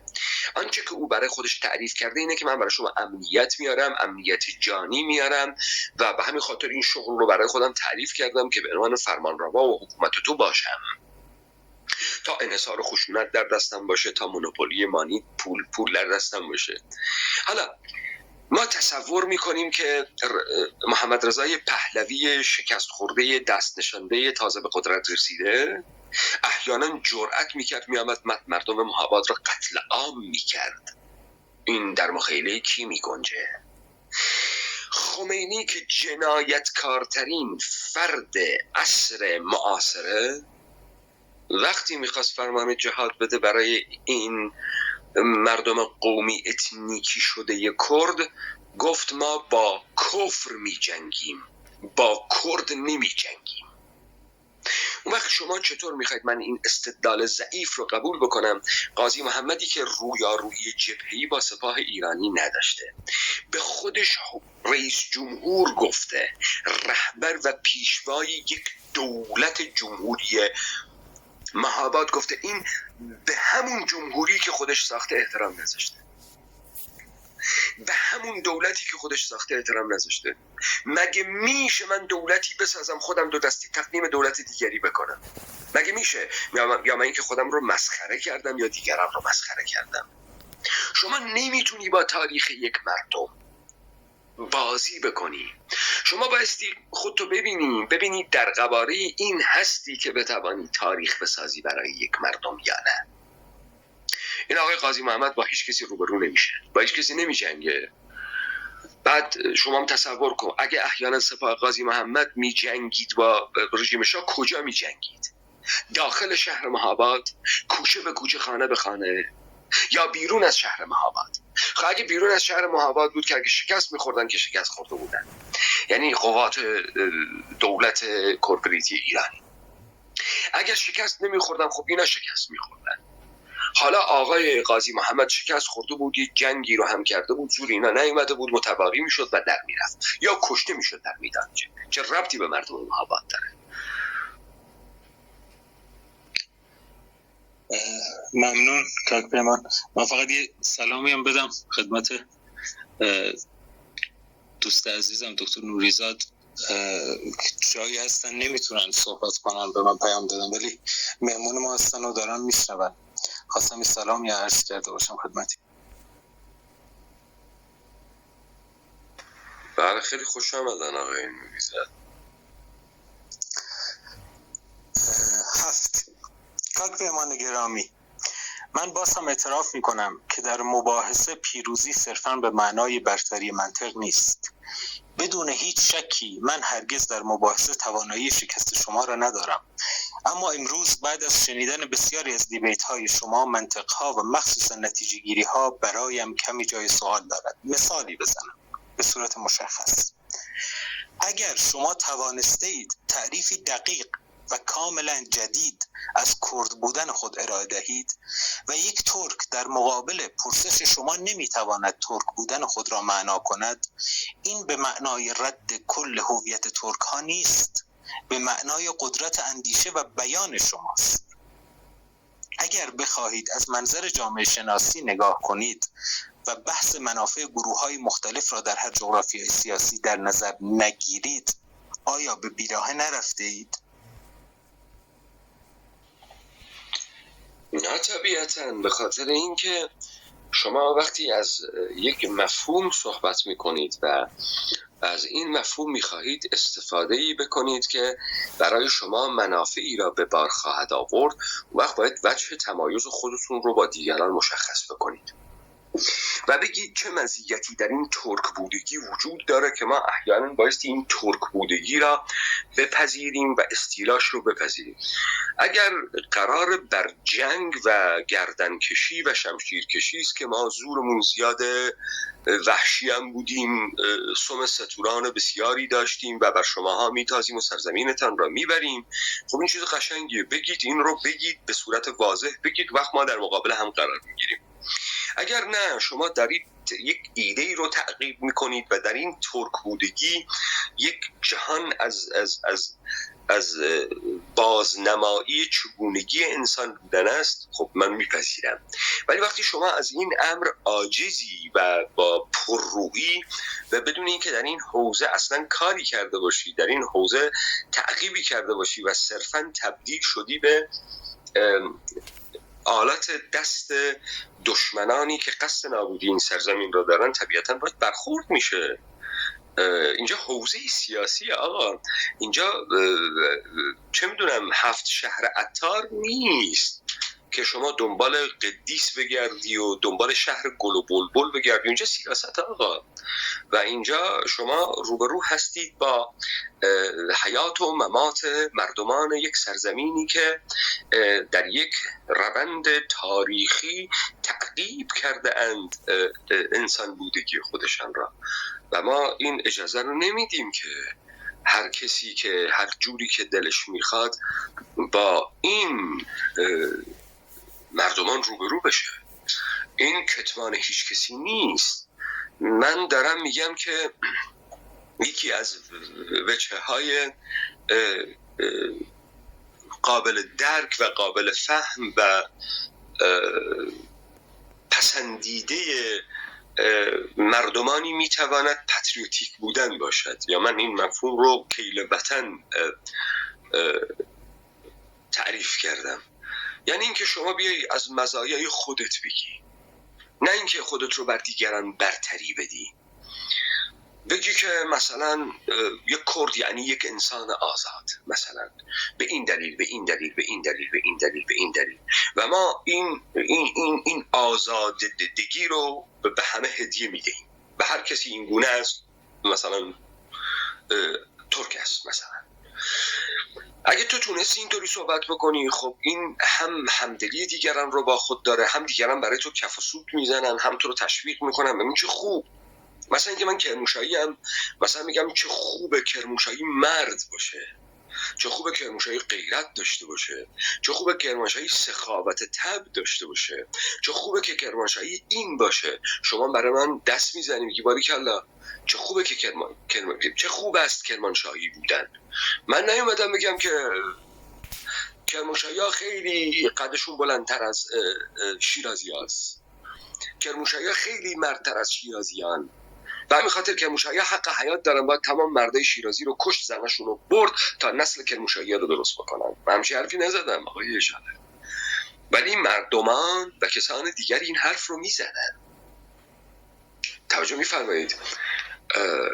و سعی میکنند تحت نام ناسیونالیسم این برتری ها رو، برتری های جعلی ساخته نبود رو به رخ بکشن. و اینجاست که ما به هیچ احترامی قائل نیستیم. نه، حتما ما در مقابل دیگری که سعی در به چپاول بردن وجودی ما میکنه خواهیم ایستاد. دیگری است، دشمن است و هیچ وقت این دشمنی پایان نمیپذیرد، هیچ وقت. اتفاقا مورد بعدی که میخواستم مطرح کنم در همین زمین است تقریبا. 8 کاک پیمان، اینجا خاورمیانه است. حتی اگر این افراد ناماشنا نیز نمی بودند، مطمئن باشید نامهای دیگری دست به فعالیت می زدند. و هر جایی که تفاوت منافع باشد، این حرکت‌ها، حزب‌ها و حتی خیانت‌ها طبیعتاً اتفاق می‌افتد. بارها شنیدم که از واژه ملت جعلی استفاده کردید. استاد من، ملت کلاً پدیده جعلی است، همچون نهاد خانواده که در دوران‌های مختلف تعریف مختلفی داشته. بهتر از من می‌دانید که نهاد خانواده در دوره‌هایی اصلاً تعریف پدر و مادر به صورت امروزی در آن معنا نداشته و قبیله همه کاره بوده. از شروع عصر کشاورزی بود که نام خانواده تعریف امروزی پیدا کرد و به دلیل مناسبات تولید و مالکیت بود که نهاد خانواده به شکل امروزی در آمد. و حتی امروز می‌بینیم که تعریف جدیدی از نهاد خانواده در حال شکل گیری است. تمام اینها در مورد ملت نیز صدق می‌کند. از امروز من به عنوان یک هورامی میتوانم روزی را مجسم کنم که کردستان بزرگ شکل گرفته و هورامی ها به دلیل تفاوت ها داخل پرانتز، که البته این تفاوت ها به نظرم صرفاً بهانه‌ای برای گرفتن منافع است، بگویند که ما ملت مستقلی هستیم و منافع هورامی ها ایجاب می کند که ادعای ملت بودن کنند. نمونهش صربستان که وقتی وضعیتش از کنترل خارج شد، ابتدا کروات ها، بعد بوسنی و این اواخر حتی مونتنگرو نیز ادعای تفاوت و ملت بودن کردند. این نه به معنای ملت نبودن کردها یا هر ملت دیگری در این جغرافیای سیاسی، بلکه سوال من به صورت مشخص این است که آیا این مفاهیم اصالت ابدی و ازلی دارند؟ آیا به این دلیل است که شما کرد قومی اتنیکی خطاب شده از جانب احزاب کرد را رد می کنید و زیر سوال می برید؟ ببینید، غالبا خب تعریفی که شما ارائه دادید درسته. اینا سنت های ابداعی عصر جدیدند، اما آنچه که ما داریم در موردش صحبت میکنیم حوزه کردان یا امت کردیه. ما ملت رو به صورت نسیون و این محصول جدید عجیمجی دوران عصر جدید کشورهای اروپایی نمیدانیم. ما حیات سیاسی، اجتماعی و تاریخی خودمان را از منظر یک تاریخدان یا یک متفکر غربی نمی‌بینیم. ما فکر می‌کنیم در حوزه زیستی خودمان این توان را داریم که چگونگی تعریف کردن زندگی، چگونگی مواجه شدن با جهان را برای خودمون تعریف کرده باشیم. اینی که ما امروز ناگهان پرت شدیم به دنیایی که در احاطه یک سیستم جهانی است و این سیستم جهانی در تمامی ابعاد زندگی روزمره ماها نفوذ کرده. خب این داستانی است که ما بایستی به نوعی هم حذفش بکنیم و هم ازش گذار بکنیم. لذا من عذر میخوام آقای اجاله، من سوال شما یادم رفت، اگر دوباره تکرار بفرمایید کوتاه من ممنون میشم. یک لحظه ذهنم. سوال من در نهایت این بود که آیا این مفاهیم به نظر شما بله بیادم مرسی. نخیر، ما اصلا خودمون رو در چهارچوب ملت و دولت، ملت و نیشن استیت و اینها نمیبینیم و فکرم نمی کنیم این یک سرنوشت محتومه و یک قدره که در نصیب مردمان ما و سرزمین ما شده و ما گریزی از این نداریم. ما تاریخ رو خودمان میسازیم، روند تغییر و پروسس رو خودمان انجام میدهیم و ما در این پروسس قرار گرفتیم. در نتیجه این یک دوران آشوب و یک کیوسی بود که بر سر مردمان ما آمد و ما حداقل این توان رو داشتیم که این بار حوزه آگاهی ما حوزه انقیاد است و این بار ما توانستیم از این مرحله گذار بکنیم و توانستیم یک آخیز دوباره داشته باشیم. نخیر، من هم با مانایی اینها مخالفم و فکرم نمی کنم ماندگاری داشته باشند و فکرم نمی کنم که تداومی باشد. اینه که هر مردمی در این سرزمین کردوار میخواد تفاوت‌های خودش رو حفظ بکنه، بسیار عالیه، بسیار عالیه. گویشش رو، زبانش رو، پوششش رو، میجرمنت های اندازه گیریش رو، چه میدونم، هرچه که زندگی اجتماعی او را میسازد تنوع ما را بیشتر میکند، هیچ قدرت ما را هم بیشتر میکند. هیچ ایرادی نداره. کسی هم منافع کسی رو قرار نیست غارت بکنه، کسی هم قرار نیست که جلو خلاقیت و انسان بودگی کسی را بگیرد. اتفاقا ما به یک توازن خواهیم رسید، همونطوری که در طول تاریخ به این توازن رسیدیم. سیر تمدن و سیر تمدن واقعی ایجاد توازن نیروهایی است که همگی نیرواند و در یک توازن تاریخی قرار میگیرند و امکان زندگی در کنار همدیگر رو پیدا میکنند و میتوانند در کمال آزادی و قوانینی که خود تعریف میکنند به نام کلام در کنار همدیگر باشند. البته این مفهوم قانونی که گفتم به ما ربط نداره. هیته تمدنی ما هیته کلامی است، نه قانون، و ما روند تعقیب ایده هامون رو در همین کلام ها دنبال کردیم و دنبال هم میکنیم.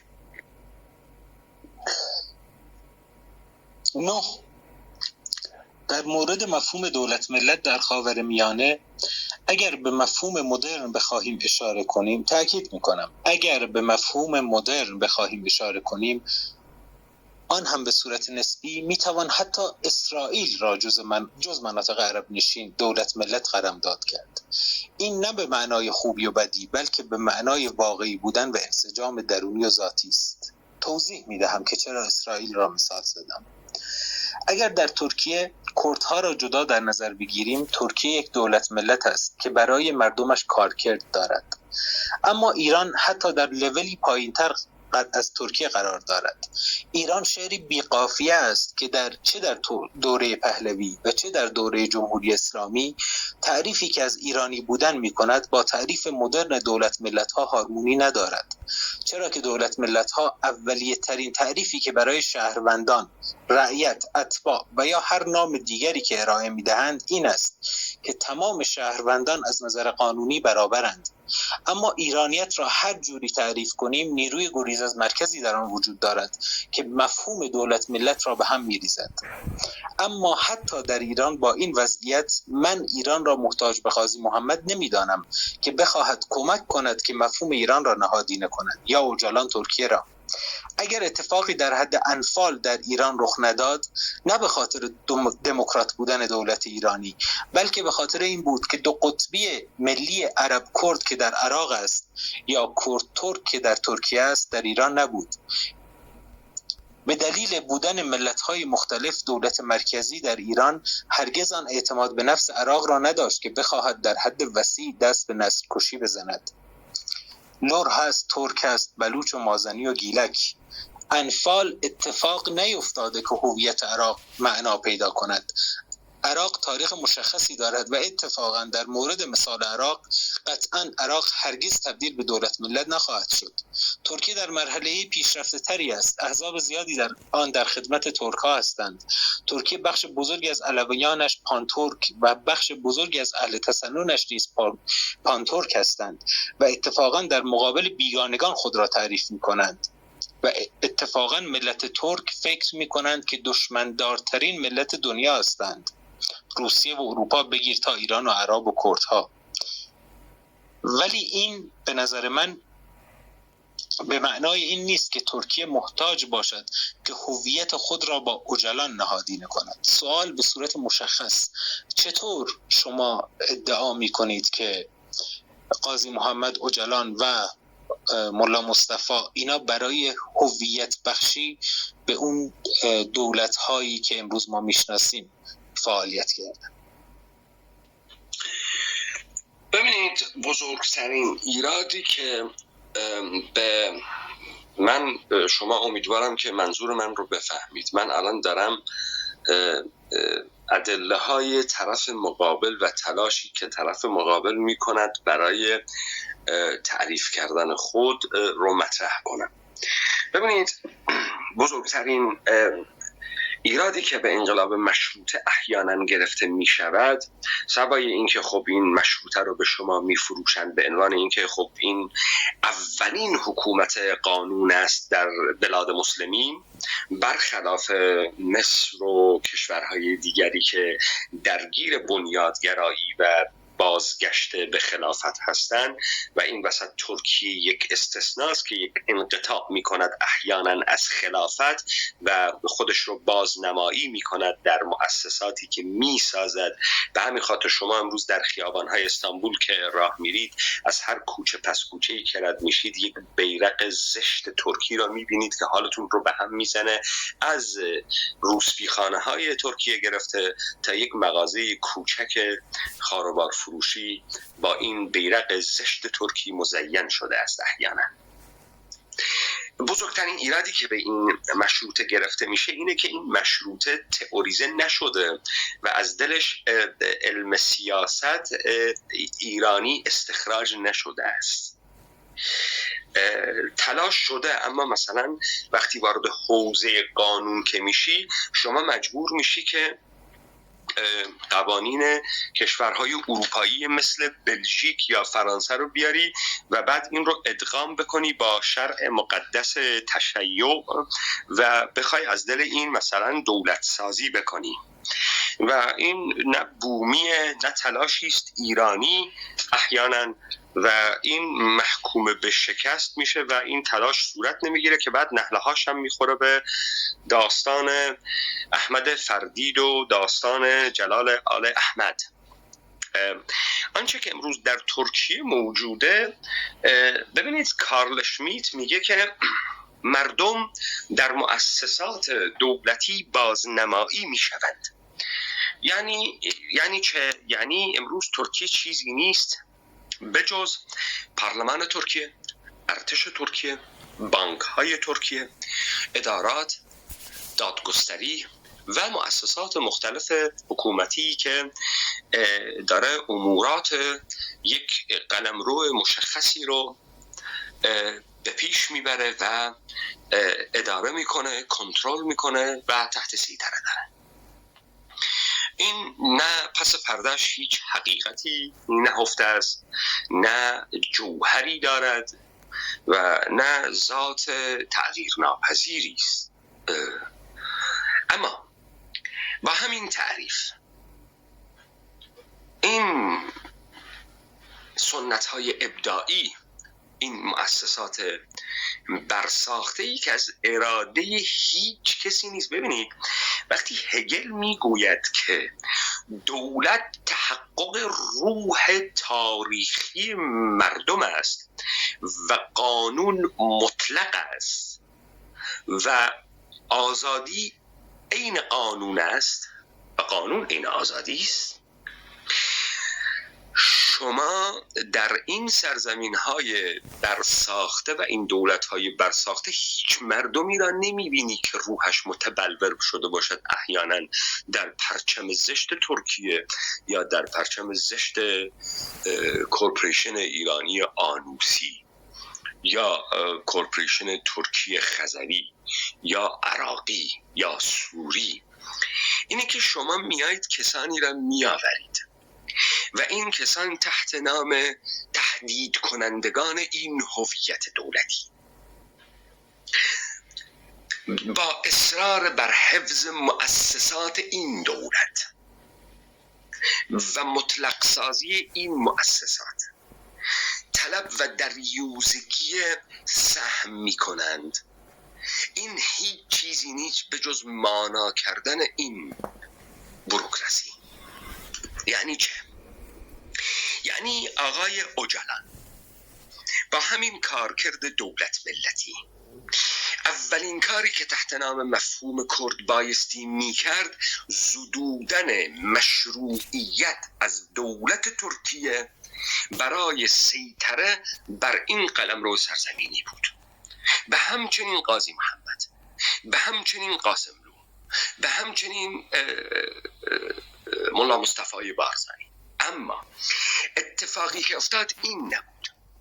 یعنی شما وقتی خودتون رو منتسب میکنی به یک کل کردی و احیانا ادعا میکنی که برای این کل چون دارای یک وجه تمایزی است و یک مسیر دیگری از سیر تمدنی و فرهنگی را دارد طی میکند، قائلی و ضرورت این نظم و اداره را برای سعادت و خوشبختی این مردمان مهم میپنداری، اون وقت بایستی تو بیای نامشروعیت این کورپوریشن مؤسسات و بوروکراسیش رو نشان بدی تا بتوانی توان بسیج عمومی بر علیه این اشغالگری داشته باشی. وقتی شما توان زدودن مشروعیت را نداری بلکه خودت در مقام یک یاغی از منظر قانون مقدس این دولت ملتی که احیانا تبلور روح ملی ترک است، ایرانی است، عراقی است و سوری است ایستادی، تو یک جنگ از پیش شکست خورده رو آغاز کردی که قرار است یک شکست تاریخی را بر گرده این مردم تحمیل کنی. حالا چگونه است که روشنفکران دولت ایرانی این اقرار رو می کنند که منورالفکرین نسل اولی چون فتحعلی آخوندزاده، چون میرزا صالح کازرونی توان تئوریزه کردن ایرانیت را نداشتند و احیانا در پس خوانش المقدمه ابن خلدون در استانبول به این نتیجه رسیدند که دشمنی عرب را برای خود به عنوان دیگری تعریف بکنند تا از دل این هویت ایرانی را بتوانند در بکشند. چگونه است در این روشنفکرین و رهبران و تراز اولان قوم اتنیک کرد هیچ وقت این سوال طرح نمیشه که ما فلسفه سیاسی من کو؟ ما اگر مدعیان مردمان کرد هستیم چرا تئوریزه نکرده این هویت خواهی را، این دولت خواهی را چرا تئوریزه نکردیم؟ این توریزی نکردن و اصرار بر این تداوم دادن در چارچوب حقوق شهروندی الا تثبیت این سنت‌های ابداعی برساخته چیز دیگری نیست. به همین خاطر شما می‌بینید و غالباً هم می‌بینید که تمام این احزاب برساخته کانون تغذیه، فربه شدن و بزرگ شدنشون در مرزهای دیگر کورپوریشن اشغالگر دیگری است. اینا رو فربه میکنن. احیانا کسی از خودش نمیپرسه اگر عبدالله اوجالان و ایده کردبازی عبدالله اوجالان خطرناک است، آقای حافظ اسد بایستی برای چی همچین فرانکنشتاین رو در آستین خودش پرورش بده؟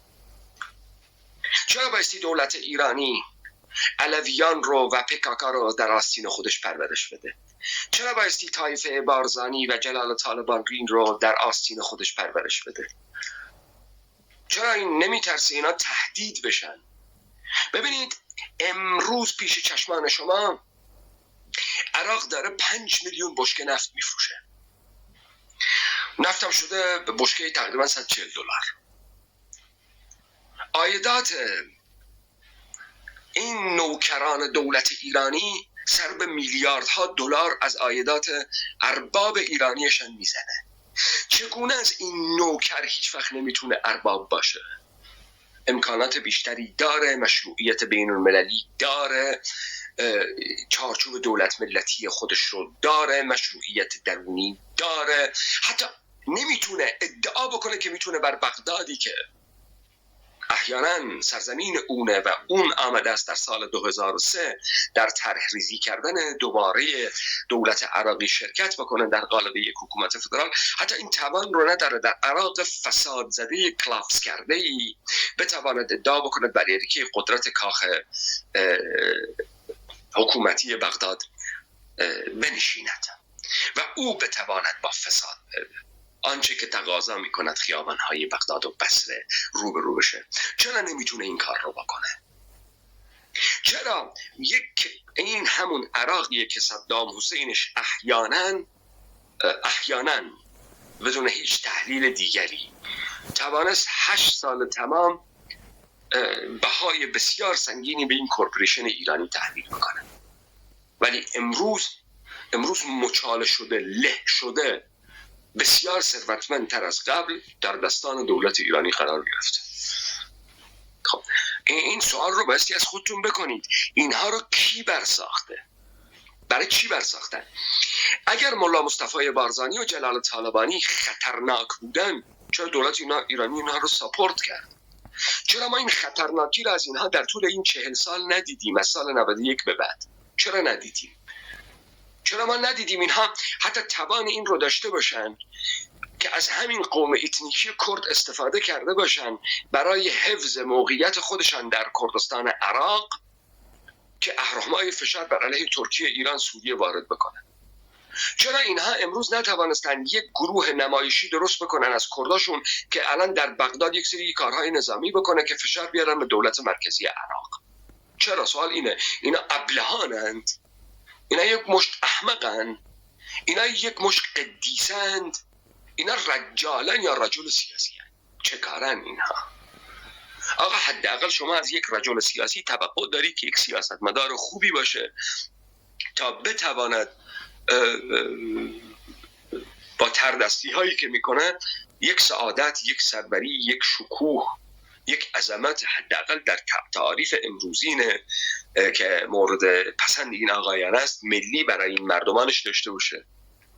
چگونه از شما در انتخاباتتون به جز شکست و دروغ و اقرار به فساد و اقرار به دروغگویی و اقرار به ضعف و اقرار به نابودی شعار دیگه ای ندارید، اما پرروی شما در روند انتخابات هم شرکت میکنید؟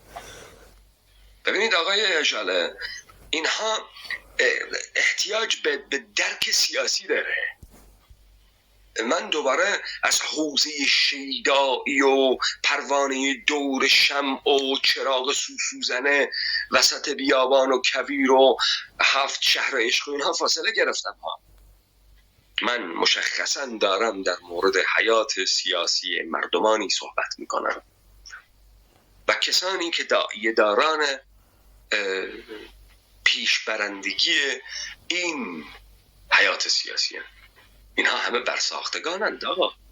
تا تو این روایت ایرانی را یک روایت ازلی و ابدی بدانی، روایت ترکی را یک روایت ازلی و ابدی بدانی،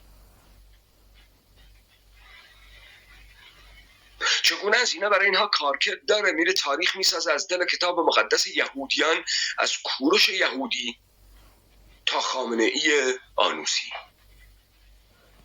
میره تاریخ میسازه از آتیلای خزری تا آتاتورک دونمه که ما بوده که بوده پشتن در پشت، ما ارباب بودیم، گنده بودیم، خیلی خوب بودیم، حکومت داشتیم، خوب بودیم، ما همینیم، ما همیشه بودیم، هستیم، از صبح طلوع تاریخ ما بوده ایم تا آن روزی که تاریخ غروب کند. چطوری تمام اینهایی که تحت نام کل کرد به منصه ظهور رسیدن در راستای تثبیت این روایت قدم برداشتن؟ این بایستی سوال بزرگی باشه و شما از خودتون بپرسید چرا احتیاج دارد دولت ایرانی احتیاج دارد خود را ازلی و ابدی بداند، دولت ترکی احتیاج دارد خود را ازلی و ابدی بداند تا پرچم خودش رو بر سنگ توالت هم حک میکنه که تو یادت نره ترکی.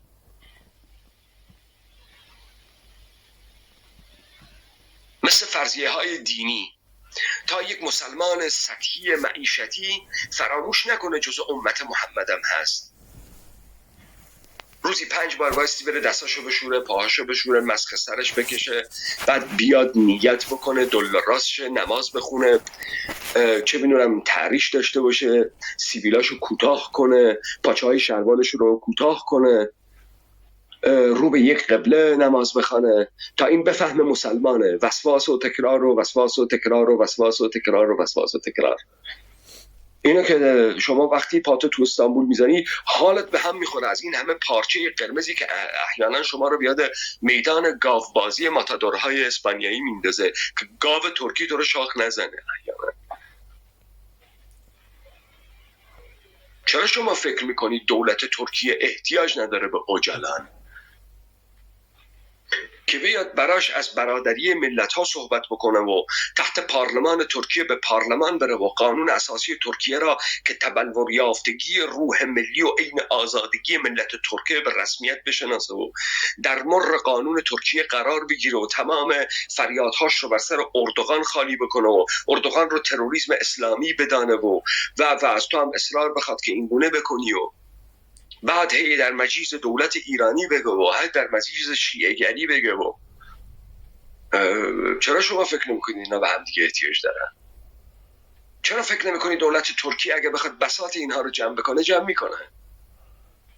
و چرا جمع نمیکنه؟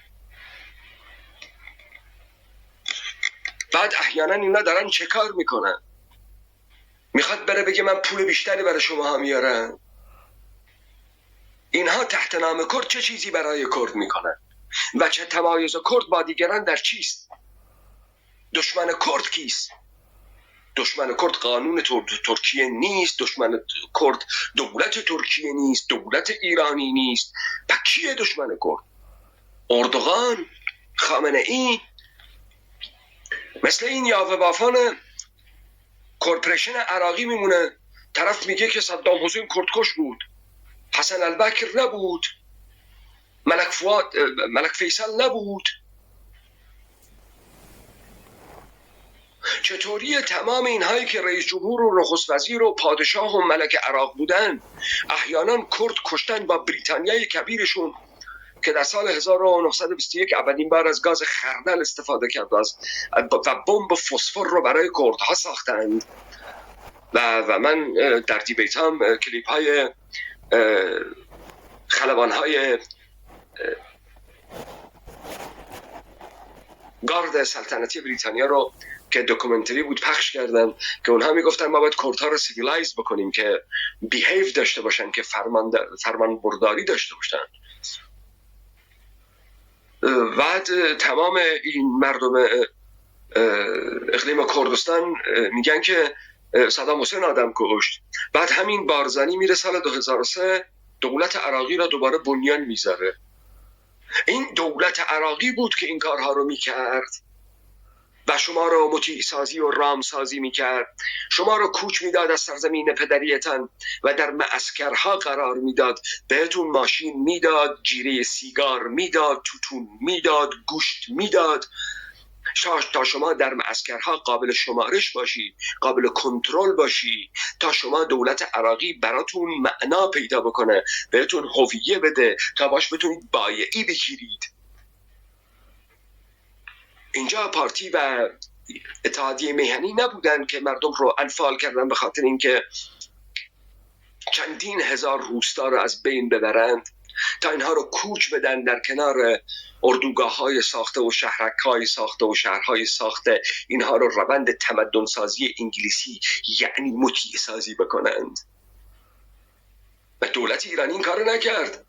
مگه برنامه تخت قاپوی رضاخان نبود؟ مگر آقای یراوند ابراهامیان در کتاب خودش نمیگه که ما ایران رو به قطب‌های مختلفی تقسیم کردیم؟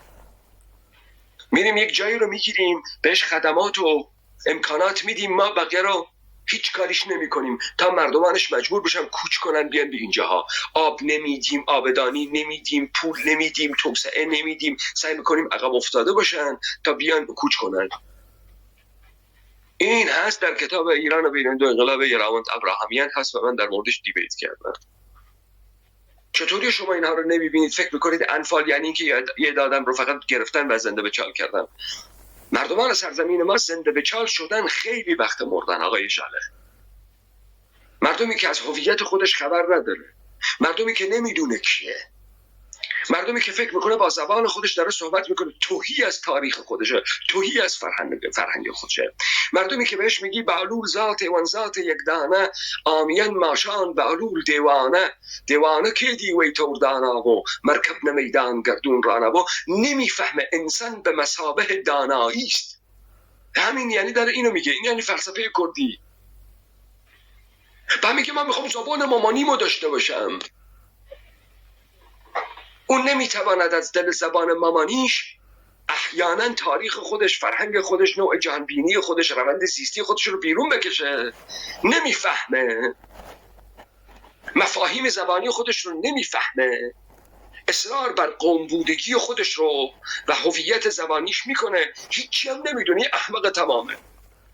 و سعی میکنه با ترجمه های دسته هزارم نرم های دنیای غرب رو بفروشه. من دموکراتم، من فمینیسمم، من طرفدار پلورالیسمم، من برادری ملت ها رو دوست دارم، من دموکراسی رو میخوام، من حقوق بشر رو میخوام. تو اول بشر رو تعریف کن تا بدانی بشر چیست. بالور ذات و ذات یک دانه، یه ذات یک دانه است. یک دانگیش از کجا میاد؟ از داناییش میاد. آمیان ماجام دیوان.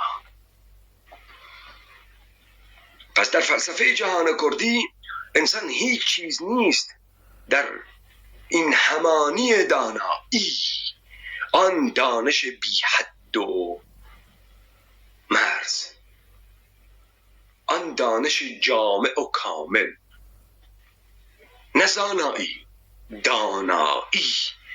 زانایی حد داره، مرز داره، دانستن حد داره، مرز داره. دانایی که حد و مرز نداره و انسان این همانی میکند با دانایی. چطوری آقای جاله هیچ کدوم از اینهایی که آمدن اینها رو نمیشناسن، ولی سعی کردن تا دلشون میخواد ماها رو کوچیک کنن، تفکیک کنن، تفرقه ایجاد بکنن، قومی سازی بکنن، المانهای فیک جعلی بیبنیان ارائه بدن تا تو هیچ وقت توان یک روایت مشترک رو نداشته باشی. همین الان که شما داری با من صحبت میکنیم، در همون کرمانشاه شما مردمان امروز خیمه نشین شدن، جان بر لب شدن، نه امنیت روحی دارن، نه امنیت بدنی دارن، نه امنیت اقتصادی دارن، حالشون خوب نیست، جونشون به لبشون رسیده، بی مصرفن، بی مقدارن، بی کارکردن، شغل ندارن، درآمد ندارن، پایگاه اجتماعی ندارن، منزلت ندارن. تو داری اینو میبینی در اون جامعه، اما زبانم نداره، اما توان مقابله نداره، اما هیچ گزارشی از خودشم نمیتونه بکنه. کی مخصر همچین انسانهایی درست شد؟ ببین مارک فیشر میگه که بزرگترین انحرافی که نهله‌های چپ انجام دادن این بود که مردم رو از طبقه کارگر بودن و از طبقاتی بودن خارج کردن. طبقه کارگر به مثابه نیروی انقلابی ویران کننده نظام سرمایه‌داری رو از بین بردن. اومدن گفتن جهان امروز جهان لایف استایله. من طبقه کارگر که نیستم که من پزشکم، من معلمم. من طبقه کارگر که نیستم که من رفتگرم. من طبقه کارگر که نیستم که من کارمندم. او اصلا نفهمید که کل پرولتر یعنی کلی که میتواند با نظام سرمایه‌داری در بیفته. اینا هنوز نمیفهمند که کل کرد، مطلق کرد میتواند نظام سلطه جهانی را نابود کند، چون بدیل نظام سلطه انقیادگره. حالا هر کسی که سیاست میفهمه، هر کسی که قدرت میفهمه، هر کسی که سروری میفهمه، هر کسی که انسان بودگی میفهمه، ضرورت جمع شدن و دست یازیدن به ریسمان مطلق کرد رو میفهمه. اگر نمیفهمه به خاطر اینکه از مقام انسانیش تنزیل داده شده، اگر نمیفهمه به خاطر اینکه تمام وجودش پر است از نادانی. آقای جاله مرسی. ممنون از شما.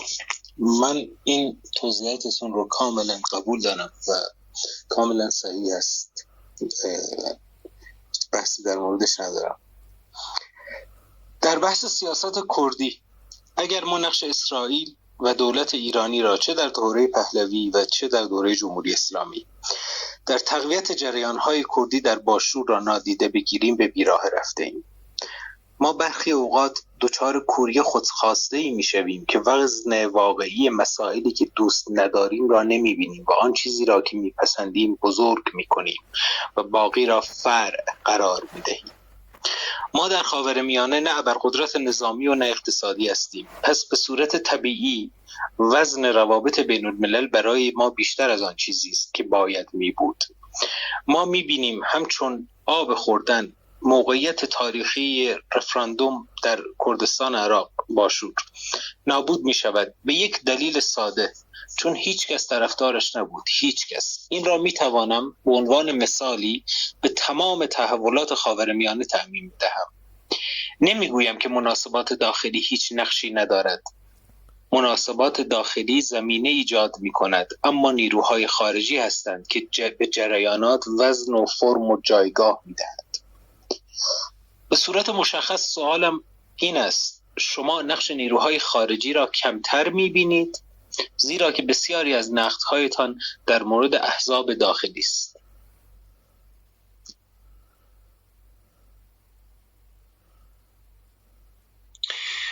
نه جناب آقای جاله، من نقش اونها رو بسیار برجسته، کارا و فعال میدانم. آنچه که شما کم دقتی درش کردید یا با طرح این پرسش یا با ارائه این نقد میخواستید حتما برجسته بکنید اینه که ما یک مقداری با دقت بیشتری داستان رو تعقیب بکنیم. ببینید آقای جاله، هر کسی برای انجام امور خودش به ابزار احتیاج داره. احزاب کردی، نخبگان و الیت‌های برساخته ابزار سلطه بر مردم کردند، بر امت کردیند. من تکرار میکنم این رو. حالا شما میفهمید ضرورت نابودی ایادی دشمنان امت کردی در اولویت داستان قرار داره. نظام سلطه جهانی توسط ملا مصطفی بارزانی و فرزندانش مسعود بارزانی و نوادگان او توسط جلال طالبانی مردم ما را به سلابه میکشه و سیاست‌های جهانی رو برش اعمال میکنه. اینها ابزار دست اونها هستند. شما ابزارها رو بزن، دست او از سرزمین تو کوتاه می شود. وقت مجبور میشه پوتین سربازاش رو بیاره. وقت ما میمانیم و پوتین سربازان آمریکایی، ما میمانیم و پوتین سربازان یهودی. وقت داستان یک وضوح کاملی میابه. دیگه با چشم غیر مسلح بدون دانایی هم میشه دشمن را شناخت. آقای اجاله، پس شما قبول میکنید که شما برای انجام اموراتتان، نیاتتان، کارهاتان احتیاج به ابزار و ادوات دارید و اینهایی که شما فرمودی ابزار و ادوات دشمنان سرزمین ما هستند.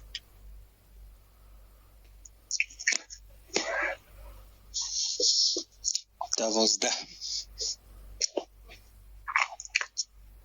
اجازه بدهید نقدی نیز به یاران شما کنم که البته تا آنجا که من میشناسمشان به صورت شخصی بسیار انسان‌های محترمی هستند. این نقد را به کل آنان تعمیم نمیدهم، تنها به عنوان مثالی بیان میکنم. اخیراً دیدم یکی از یاران شما برای انتخابات عراق نیمچه تبلیغی کرده است، به این مفهوم که اگر رأی دادید به فلان کاندید رأی بدهید. کاک پیمان، وقتی شما نتوانستید، یا صحیح‌تر بگویم یاران شما نتوانستند اندک برداشتی از رفتار سیاسی شما کنند که در بازی که بازی ما نیست نباید شرکت کنیم و به جای تلاش برای آگاهی جامعه را به بازی دعوت می کنند، پرسش من این است: شما چگونه می خواهید بر جامعه‌ای که جزء یاران شما نیستند و اتفاقاً در مقابل شما گارد دارند تأثیر بگذارید؟ من بازم تکرار میکنم، در مورد اونو به عنوان مثال زدم، ولی سوالم به صورت مشخص اینه: شما چگونه میخواهید بر جامعه‌ای که جزء یاران شما نیستند و اتفاقاً در مقابل شما گارد دارند تأثیر بگذارید؟ بله، مرسی. البته من اینجا از این شعر و شاعری استفاده بکنم چون در این سرزمین به یمن این کورپوریشن های یهودی برای مردم ما شعر حجته. میگه که گر بریزی بحر را در کوزه ای چند گیرد قسمت یک روزه ای. ببینید طبیعتاً این کرد بودگی یک فرایند است و یک پروسس است و یاران ما همونطوری که ما در آخذ کردان سرخو گفتیم ما اِوولوشن هستیم. یعنی این مفهوم ترکیبی برساخته ماست که همان پروسس محوری است که ما داریم ازش صحبت میکنیم. ببین یاران ما آنی نیستند که باید باشند، آنی نیستند که بودند. یعنی اینا در یک سیر دارند حرکت میکنند و در یک فرایند دارند به طرف شدن میروند. آقای حجی، طبیعتاً کسانی که در محاصره این همه از لاطائلات قرار گرفتن طول میکشه تا سبکبالتر بشن، تا صاحب قیاس درستر بشن یا مفهومی خودمان سنگومن درستری داشته باشن. این نکته اوله. اما نکته دومی که شما فرمودید، ببینید من فکر نمی کنم که روند برساختن قدرت جمعی از مسیری طی می شود که به صورت کلیشه‌ای به ماها گفتند هر کسی یا هر مردمانی می تواند ابداعات خود را داشته باشه. ببینید در دنیایی که ایندیویدوالیسم به معنای نارسیسیسم نابودگر رو داره تعقیب میکنه، درست کردن جمعی که یک کارکرد بزرگ داشته باشه و یک غایت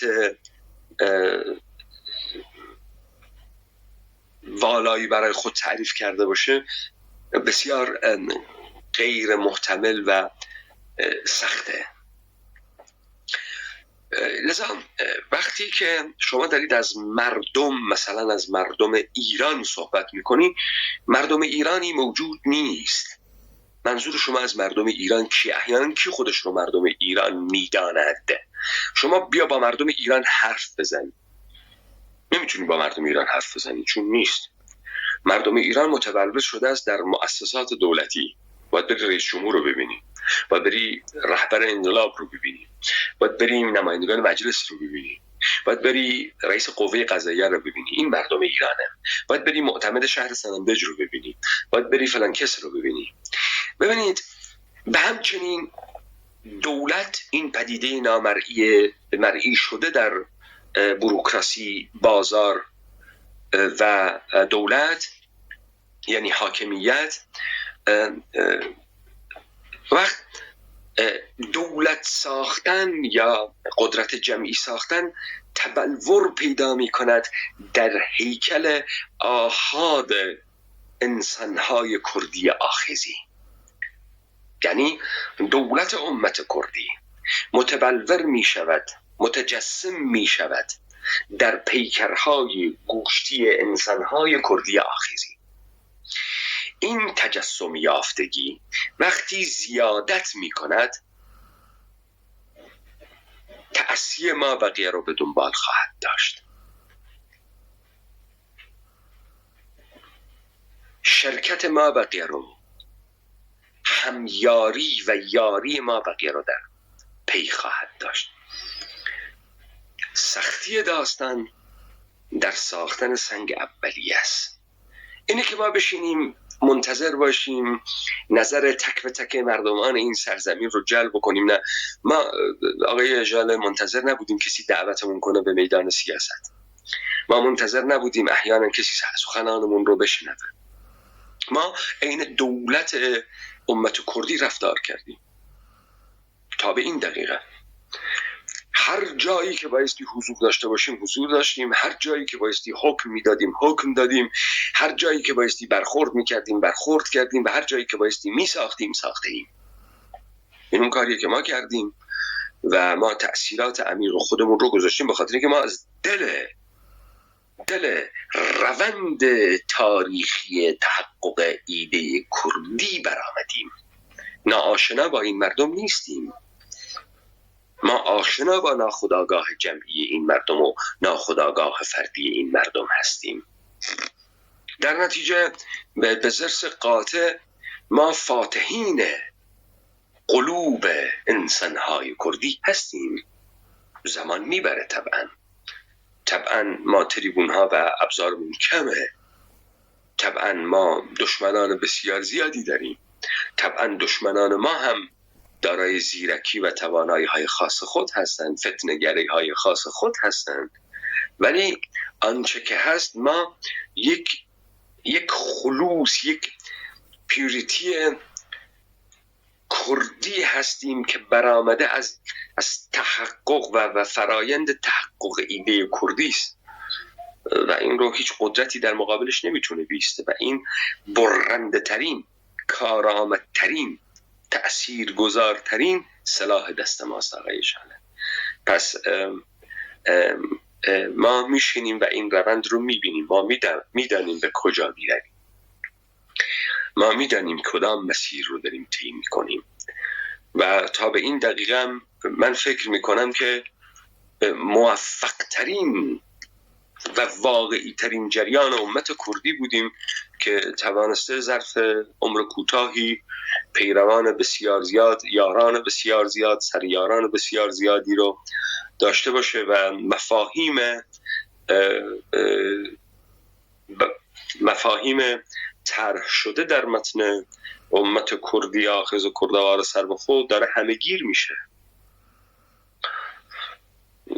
و این بی‌نظیره در تاریخ، در همه جا بی‌نظیره،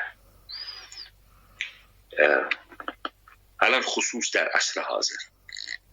بله بفرمایید. ممنون از شما. من مطلب و این بندی رو که نوشتم پیشاپیش بگم که به هیچ عنوان من جسارت نمی کنم و به عنوان نصیحت این رو بیان نمی کنم، صرفا نظر شخصیمو میگم. من توی 2 تا از بندهای دیگه توی متن هم آوردم، حالا اگه بعداً PDF رو خواستید من میفرستم.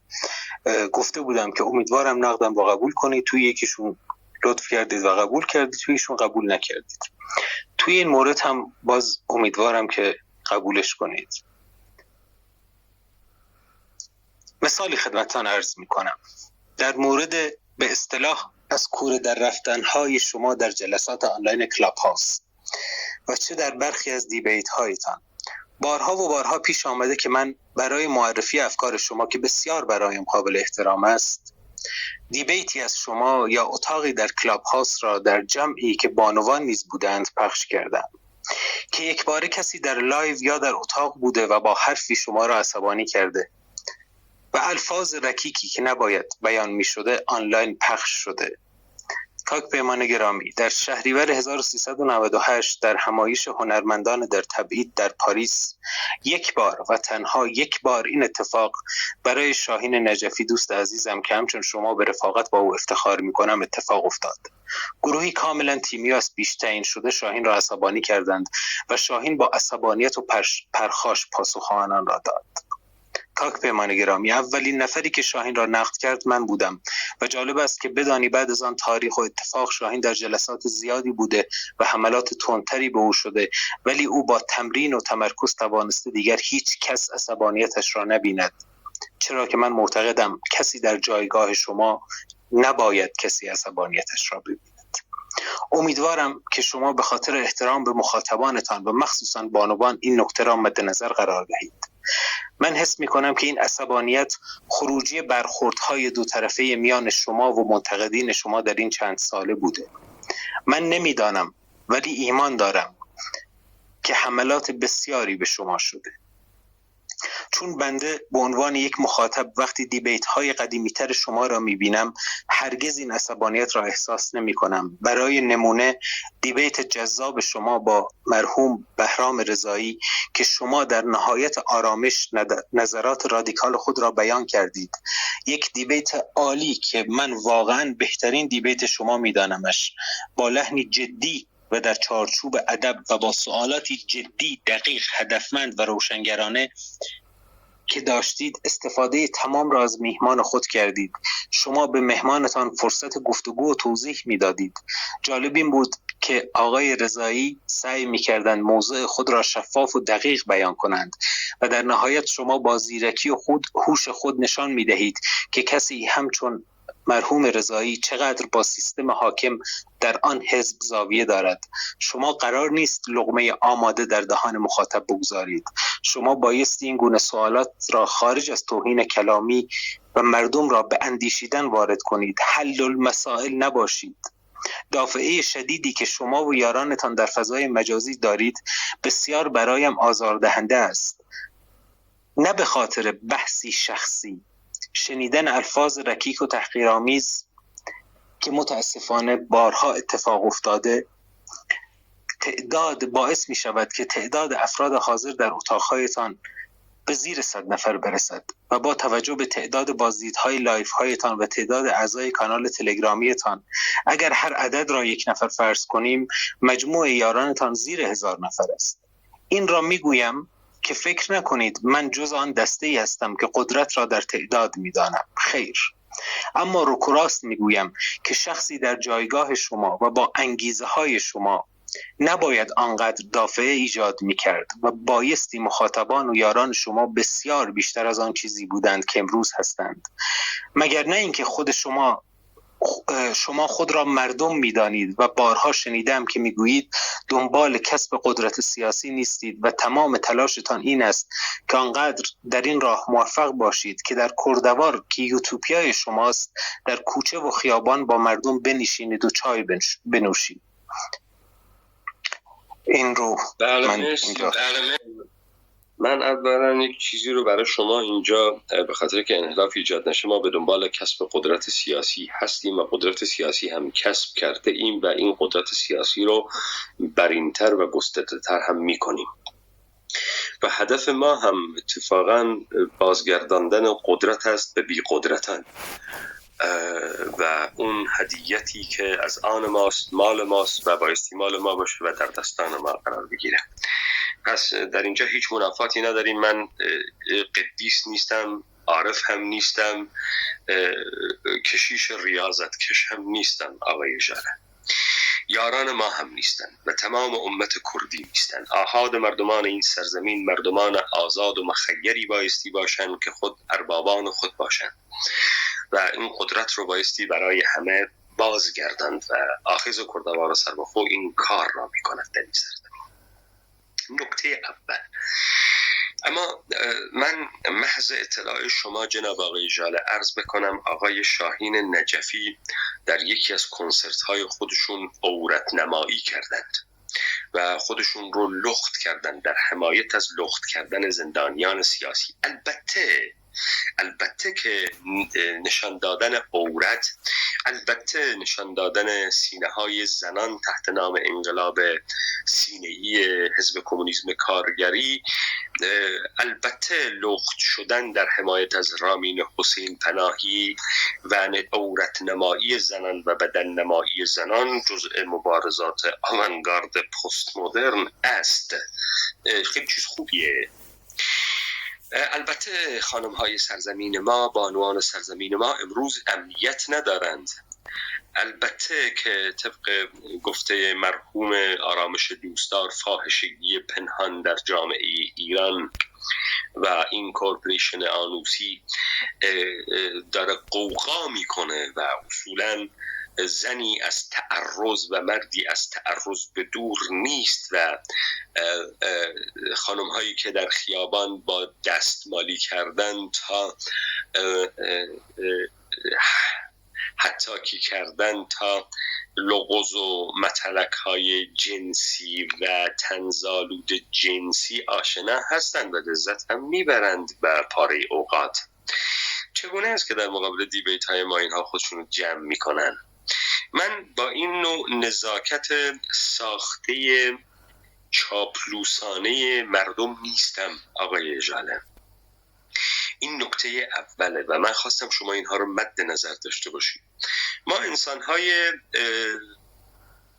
عاقل و بالغی هستیم که در یک اجتماع زنده و پوینده می‌خواهیم زندگی بکنیم و با تمام مسائلی که جزء روتین‌های زندگی انسانی است روبرو هستیم. آنچه که شما رو دچار این خلط موضوع میکنه اینه که شما جایگاه ما رو نفهمیدی. من به شما گفتم که دولت کردی متبلور می شود و متجسم می شود در پیکره گوشتی تک تک انسانهای کردی آخیزی. یعنی پیمان حیدری وقتی صحبت میکنه این دولت کردی است که صحبت میکنه. در حضور این دولت بایستی ادب داشت و ادب این مجلس رو داشت و ادب این مقام رو داشت. ببینید مثلا شما در داستان موسی و شبان پی میبرید که از منظر مولوی ادب عاشقی بی ادبی است. دید موسی یک شبانی را برا همی گفت ای خدا و ای الا تو کجایی تا شبم من چاکرت چارقت دوزم کنم شانه سرت دستکت خوسم بمالم پای کرد وقت خواب آید بروبم جای کرد جامعت شویم شپشهایت کشم شیر پیشت آورم ای محتشم. از این نمک بیهوده می گفت آن شبان گفت موسی با کس ای فلان گفت با آن کس که ما را آفریدین زمین و چرخ از او آمد پدید گفت این چه کفر است و چه ژاژ است و فشار پنبه‌ای اندر دهان خود فشار. خلاص داستان رو همتون میدونید. آقای چوپان دیوانه میشه و سر به بیابان میذاره و یه بار سینه خیز میره و یه بار خودش رو شنا میکشه و تا موسی میره سراغش و بعد از اینکه خدا نهیبش میزنه میگه که هیچ آداب و ترتیبی مجوی، هرچه میخواهد دل تنگت بگوی. ادب مقام عشق بی ادبی است، ادب پیکر دولت بودن و در حضور پیکر دولت یک امت بودن احترامی است که شما به عظمت و بزرگی این مردمان میگذارید. کسی که جرأت میکنه در ساحت این صدا برخورد ناشایست میکنه با قدرتمندترین شیوه باش برخورد میشه. ببینید در آخذ کردوار سر بخور هیچ وقت به محمد حالا یا شخصیت تاریخی یا غیر تاریخی خورده گرفته نشده که چرا شما آیاتی آورده ای در این مصحف قرآن که سب نبی و سب خداوند رو بریدن دست و پای مخالف جریمه دادند. نه، محمدی که از آغاز پیغامی داشت و عرب‌های دوروبرش سعی در تمسخرش داشتند و سعی می‌کردند او را مجنون بنامند، شاعر بنامند که با اجنه در تماس است، تا با وحی این بود که محمد بایستی خیلی جدی داستان رو میگرفت تا طرف جدی برخورد بکنه در داستان. کسی که تو عمرش رجل سیاسی ندیده، کسی که تو عمرش تبلور دولت رو و تجسم دولت رو در پیکری یک انسان ندیده، وقتی نمیفهمه و ادب نداره و نمیفهمه در مقابل کی ایستاده و همین خاطر پا برهنه وسط داستان میدوه. یا اینکه شماها هنوز پی نبردید که ما در مقابل دشمنی که اصرار بر دشمنی دارد و اصرار در فریب مردمان ما دارد چگونه بایستی برخورد بکنیم. حداقلش در حوزه کلامی، در حوزه تئوریک، در حوزه خطابه ما اجازه نمیدیم کسی قطع علم بکنه. ما میدان نمیدیم کسی اینجا هر جوری که میتونه برقصه و نقاره خودش رو بزنه. ما اجازه نمیدیم. این ادب دولت کردی است. این عین ادب ما انجام میدیم. این عین ادب مبارزاتیه. این عین ادب رجل سیاسی بودنه. ما مجال نمیدیم هر رجالی ادعای قدرتگیری بکند و در لباس میش گرگی به جان مردم بیاندازه. ما این اجازه رو نمیدیم. حالا میپسندن نمیپسندن، دافعه داریم. طبیعتا مردمانی که له شدن، مردمانی که نابود شدن. اتفاقا من از این کتاب برساخته ابن خلدون المقدمه یه مثال آوردم. ابن خلدون میگه مردمان شهرنشین از آنجایی که برای صیانت از خود احتیاجی نمیبینند و همه چیز را به حاکم موکول میکنند و تحویل میدهند، خصلت زنانه میگیرند. این حرفای آقای ابن خلدونه. ظریف پوست میشند، لطیف روحیه میشند، قابل تجاوز میشند. به همین خاطر نمیتونن تصور بکنن که بدون ارباب میتونن زندگی بکنن و این سیر انحطاط است. از همین کتاب المقدمه آقای ابن خلدون است که مکتب تبریز و سی جواد طباطبایی احیانا انحطاط اندیشه یا زوال اندیشه در ایران رو دارن کپی میکنن یا آنچه که ایرانش مینامن. آقای ابن خلدون میگه که به زوال تمدن عربی از شهرنشینی آغاز شد. مردمانی که فاسد شدن، مردمانی که بدون ارباب نمیتونستن زندگی بکنن، مردمانی که توان دفاع از خود را نداشتن، مردمانی که خصلت مفعولی پیدا کردن و این فرق میکرد با بادیه نشینی که کم میخوابید، مجبور بود از فرسنگ ها دورتر هر صدایی رو تشخیص بده و تمیز بده، مجبور بود تمام جهات جغرافیایی دور و برش رو مد نظر داشته باشه، مجبور بود با خودش اسلحه حمل بکنه و این آغاز زوال بود. از بین رفتن عصبیت و آنچه که اون روح عربی را حفظ میکرد. البته بماند داستان المقدمه‌ای که من کلاً بنیان این کتاب رو برساخته میدانم و دستکاری شده میدانم و با نیت خاص دولت‌های غربی میدانم و ادله‌های خودم رو هم ارائه دادم اتفاقاً در همین روند. و داستان اینه که این امپراتوری نبود اسلامی را بایستی یک جوری جمع و جور میکردن که بالاخره از قرن هشتم به بعد دیگه عربی نمیماند که احیانا خلافتی هم بکند، چون اصلا خلافتی نبوده. حالا تمام این خلافت نبوده‌ای که در کتب جعلیات مختلف وجود داره، در کجا دلیل نبودش رو پیدا می‌کنی؟ در المقدمه آقای ابن خلدونی که اولین جامعه شناس تاریخی است که از زوال تمدن عربی میگوید و ناگهان این عرب‌های جهانگیری که جهان را به زیر سلطه ستوران خود در میآورند، ناگهان از قرن هشتم هجری دیگه کسی هیچی از اینا نمیمونه، یه مشت ترک میماند و یک مشت رجاله ترکی که بر این یاس محمد تکی میزنند و خلیفه میشوند و چه میدونم شاه میشوند و سلجوقی میشوند و غزنوی میشوند و سبکتکین میشوند و این جعلیاتی که به خورد این مردمان دادن در تواتر کلیسا و کنیسه‌ای که سعی در اثبات تاریخی اینها داره. پس این به خودی خود ضعف نیست، بلکه این نقطه قوت ماست. اینی که این مردم توان تشخیص نداره، این مردم له شده، این مردم نابود شده. من مثال ابن خلدون رو از این مردم آوردم. این مردم در نهایت بردگی و بندگی قرار دارن، رام شدگان کتک خورده، سگان شلاق خورده ای هستن که عادت کردن به این شلاق. اینو نیچه هم در قبایل بیابانگرد به خوبی برجسته میکنه. مردمان رام و مطیعی که بدون ارباب نمیتونن زندگی بکنن، ارباب رو به ارباب دیگری تعویض میکنند. حالا یعنی که کسی در این سرزمین نمیتونه مردمی را ببیند که صحبت میکنه، مردمی را ببیند که مردم است. این دیگه نفهمی مطلقه. آقای حشیر، ما فکر نمی کنیم مردم بی سواد، مردم بی عقل، مردم نادانه، مردم گرسنه است، مردم بوجنده، مردم مایی. ما فکر نمی کنیم مثل آقای کارل شمیت مردم بازنمایی می شود در مؤسسات دولتی. مردم منم و در پیکره من است و دولت در من متبلور می شود.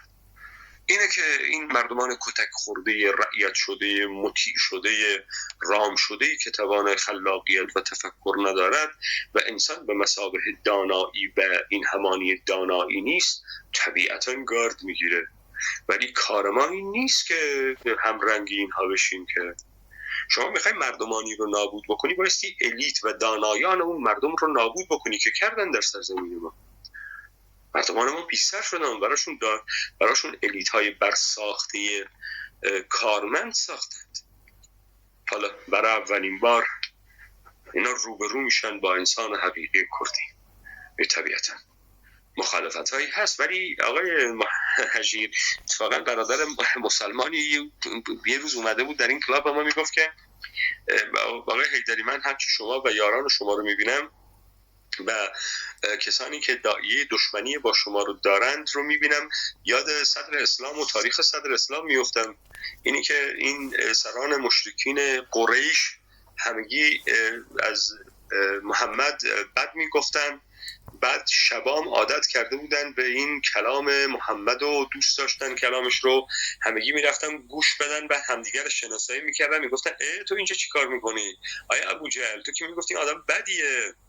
حالا ما هم اینطوری هستیم، همه گارد میگیرن اما مفاهیم رو یاد میگیرن، اما میان در مسیر دانایی قرار میگیرن، خودشون رو مسلح میکنن و نیت ما هم همین بوده که این تحولات رو درست بکنیم، این قانونهای قدرت رو دوباره احیا بکنیم و این آخذ برقرار بشود. آقای جان، امیدوارم که مقصود دریافت کرده باشید. بله اتفاقا مطلب بخش پایانی صحبت هم در همین مورد و این نقد در مورد شما نیست و در مورد احزابیه که هستند. من کاملا موافقم با شما که میشناسم و با چندین نفر از حزب‌های مختلف صحبت کردم و وقتی باشون صحبت کردم از شما بد گفتند و طبیعی هم هست. خب وقتی کسی کم میاره این رفتارها هم میکنه، ولی وقتی باشون صحبت میکردم متوجه میشدم که با جزئیات دیبیت های شما رو دنبال کردند. ممکنه تو لایواتون نیان و تو اتاقاتون نیان و صحبت پایانی هم اتفاقا با اوناست. در پایان باید از این موقعیت استفاده کنم و بگویم که این صحبت ها و این نقد هایی که بنده داشتم واقعیتش این است که کار من نیست. من در جغرافیای سیاسی ایران زیست می کنم و به عنوان شخص هجیر با 1001 مشکل با دولت و سیستم حاکم روبرو هستم. شمایی که ادعا دارید، شمایی که در خارج از این جغرافیای سیاسی به قول خودتان آزادانه در حال زیست هستید، شما بایستی این نقدها را انجام میدادید، نه شخص من.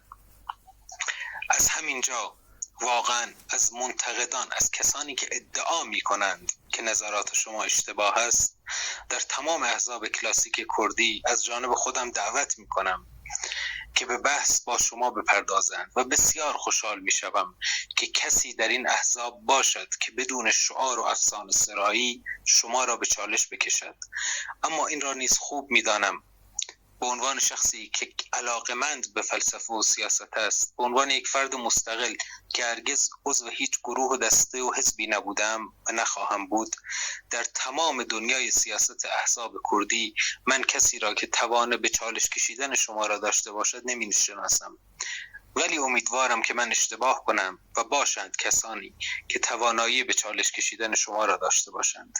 در پایان باز هم اعتراف می‌کنم که همچون یک دانشجو از شما بسیار آموختم و خواهم آموخت بدون هیچ تعارفی.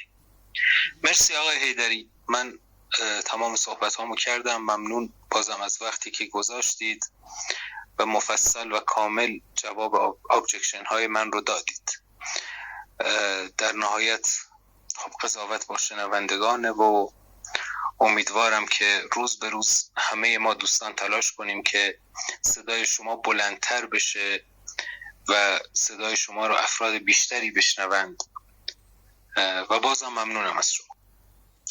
بله مرسی جناب آقای ژاله. عرضم به حضورتون مرسی از تایمتون، از شهامت و تحوری شما برای به چالش کشیدن یا نقد کردن ما. آقای ژاله، من در فیسبوکم جمله‌ای دارم که یاران اون جمله رو بعضی مواقع برچسبش میکنند، آیکونش میکنند و دست به دست میگردونند. اینه که ما روی دادیم بگذارید که آیندگان تأویل و تفسیر کنند. ما اون اتفاقی هستیم که بایستی در این سرزمین میافتاد و افتاد و این روند ادامه دارد. شما مشاهده کردی ما با آغوش باز از هر کسی در این سرزمین که میخواد مشارکت بکنه، مسئولیت بپذیره، انسان بودگی خود رو زندگی بکنه، آغوش بازی داریم و میآموزیم، بیشتر میآموزیم. این یک اخلاق پهلوانی نیست، این یک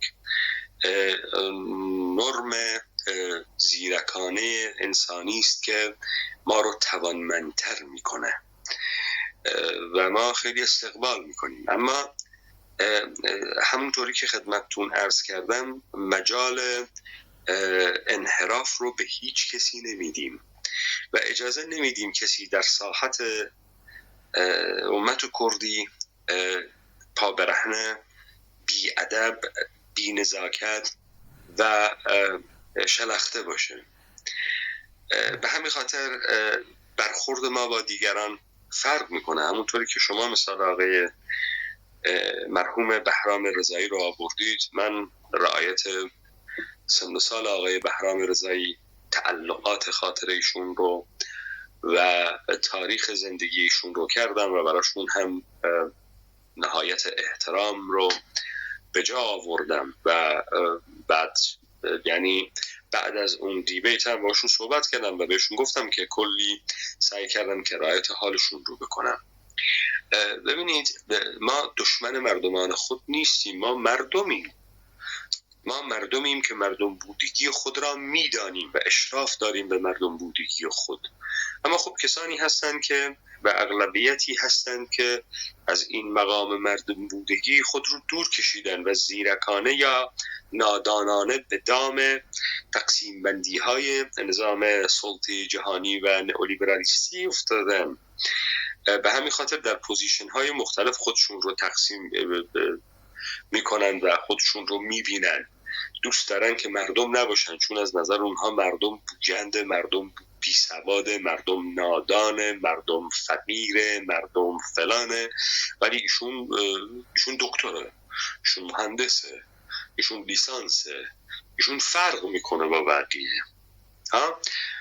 اینجاست که پوزیشن ها که قرار میگیره شما هیچ وقتی با حاکمیت نمیتوانی در بیفتی، چون حاکمیت یک موقعیت است و ما به عنوان هیکل مردم و تجسم دولت این قاعده رو باطل کردیم و آن چیزی را دوباره برقرار ساخته ایم که در سرزمین ما در درازنای تاریخ ما موجود بوده است. این روند با خودش خیلی اتفاقات و تحولات رو پیش رو میاره و اما اینی که از بد حادثه یا از خوب حادثه این قرعه به نام ما افتاد. ما یک زمانی دیدیم بارها از این البته از این خشت جعلی منسوب به یارستان البته اهل حقا استفاده کردن. توجه بکنید من گفتم منسوب به یارستان و اهل حقا. اهل حقا رو با یارستانی ها جدا دانستم. اینی که میگه یا علی هوار وقت تنگ من، لیوای پردیش و زنگ من، هنی مزانی آقای تریهن تا آقای تریهست تا دامان او بگیرم و دست. ما دیدیم آقای نیست، آقا خودمانیم.